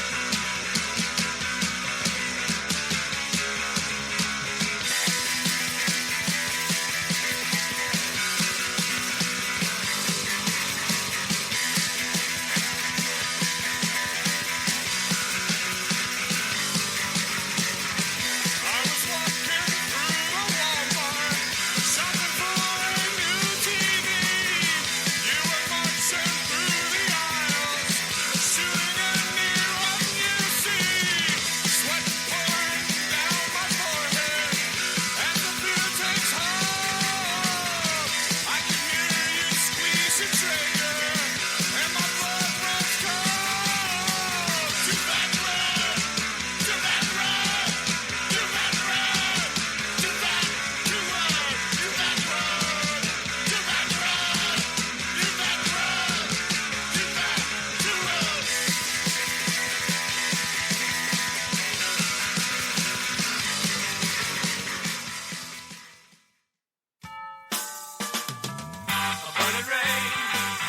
song to sing. A shattered window singing, I've seen everything but it rain. You're listening to Ball Busters. A shattered window singing, I've seen everything but it rain. Welcome back to the Ball Busters. All this breaking news, all the NFL, all these decisions that they're making. MVPs are decided on the day before the Super Bowl. Hall of Fame votes. What's going on, Todd? Who's in the Hall of Fame? Let's hear this list of names. They announced the Hall of Fame candidates for the 2021 class. All right. We have Peyton Manning, Charles Woodson, Calvin Megatron Johnson, John Lynch, Buccaneers, Alan Faneca, Drew P. Pearson, and Tom Flores. Is he relative to Brian Flores? I don't know. Head coach for the Raiders in the 70s. Oh, okay. All All right. right. Cool frizzy fro. And Bill Nunn. Noon? I don't know who that is. N-U-N-N? It's like one of those sounds familiar, but trick names. No, it's like Gwen. Dominican Sue. I know, but like Gwen. Every name's a trick name for you, though. Or Win. Yeah, you're not lying about that. You're not lying about that. But that's who's going in the Hall of Fame class next year to be voted in. And we got John Lynch on there, another Buccaneer. Feeling a lot of winning going on this weekend. It's all about the Buccaneers. It is. Oh, man. What are you John doing? Lynch was a beast. What are you doing this weekend, Brando? Besides the game? Besides the game? Yeah. Is there anything else going on besides this stupid game? Yeah. Well, there's a big dumb game tomorrow. It's you know why it's dumb? Because it's the last fucking game of the season. That does suck. But I like to watch. I like to watch the game close. Take it all in. But we're not talking about the game. What else am I going to do tomorrow? Hey, I'm going to wake up, go kayaking, catch a couple of little bass. All right. Cook them up on the side of the river. And maybe spear an elk. You know? Are they down here in Florida? They with the global warming, they're moving down farther. No sense why they would. Well, they don't. It's getting. I'll tell you why. Smartass. It's getting hot where they are. Do you know anything about global warming? I understand that, but the big the fucking ice elk is melting. live north. That's their terrain. They like the cold weather. That's why they're so big. All Liz, what's going on with you? We're gonna have We'll settle this Bullwinkle later. moving to Florida next? Yes. That's who I'm going to try and take a shot at tomorrow. I will be at St. Andrew's Tavern tomorrow night for the Super Bowl game. You're going, right? Mm-hmm. Yeah. That sounds like a good think spot. You're going, right? I think I Yeah. may make an appearance there. Yes. Well, then y'all are all gonna want to stay tuned to the television because I might make a guest appearance during You might the game. get arrested during the game. If I can find a way to sneak in there, I'll make sure I get Todd, on TV too. I will say this right now. I'm going to be Todd. like, I don't know him.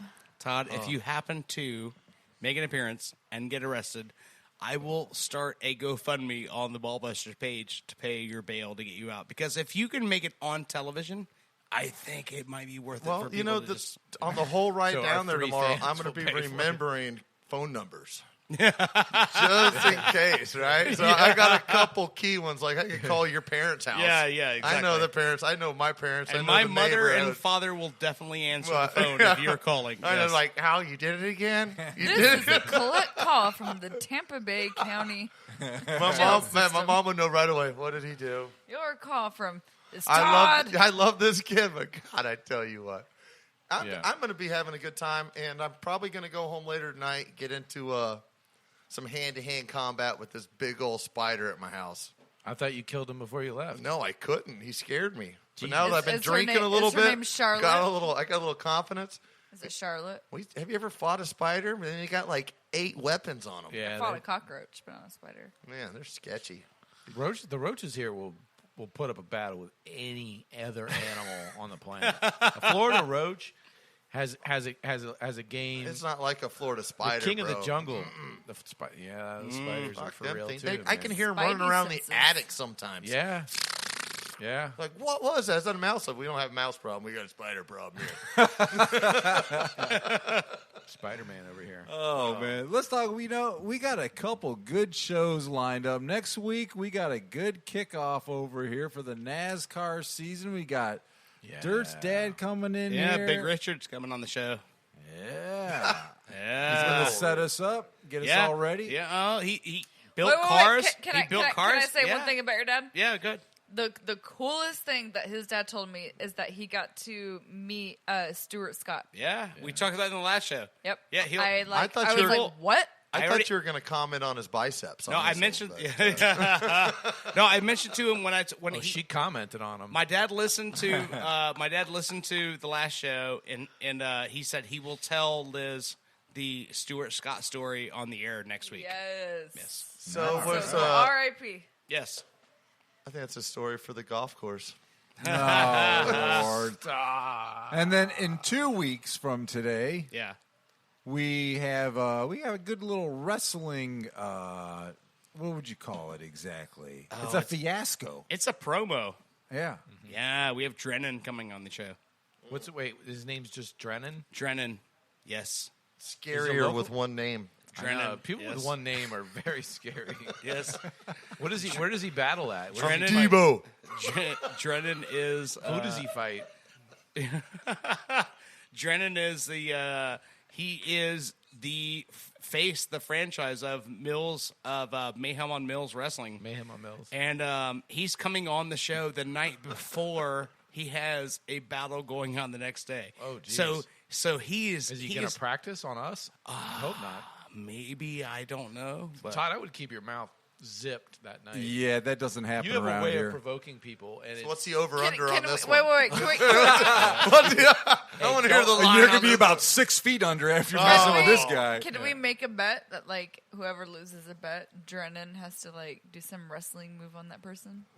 Let's be careful. Maybe next. I'm gonna have a week- hard next week, time we holding got- these alligator boots down. Big G Little Odd is spitting some noise. I think, son. I think his tone will change drastically Yeah, when we'll see. Drennan I is hope sitting so. right next to You him. might want to keep the whiskey cut off, and just for Todd's sake. Does he have roaming hands or something? Oh no! Is he going to like touch me while he sits next to me? I think He's got a work. trained. Don't want nothing to do it. He's a trained killer. He's going to do what he wants to you. Pretty Todd, much. do us all What a do, what do you favor. bring to the table, Todd? Well, I bring a virgin butthole. I don't believe that. That's too much information, Michael. You mean to tell me that one of those cougars didn't get a hold of you? Come on. No. He's a dancer for money. Is it exit only, right? Exit only. Well, yeah. When you see what comes out of there, you don't want stuff going back in there. It's the main exit. Gosh. We're getting into a smelly situation here. Guys, I thought I was nauseous before. I mean, you have been crop dusting us all night. So. Oh, God. All right. Thank Guilty. Get us out of here, Danny, please. All right, for our producer, Dirt, Big G, Little Odd, the guru of good brew, Brando, the star, Liz Taylor. I'm Danny Feedback. You've been listening to the Ball Busters. Come on! Bucs.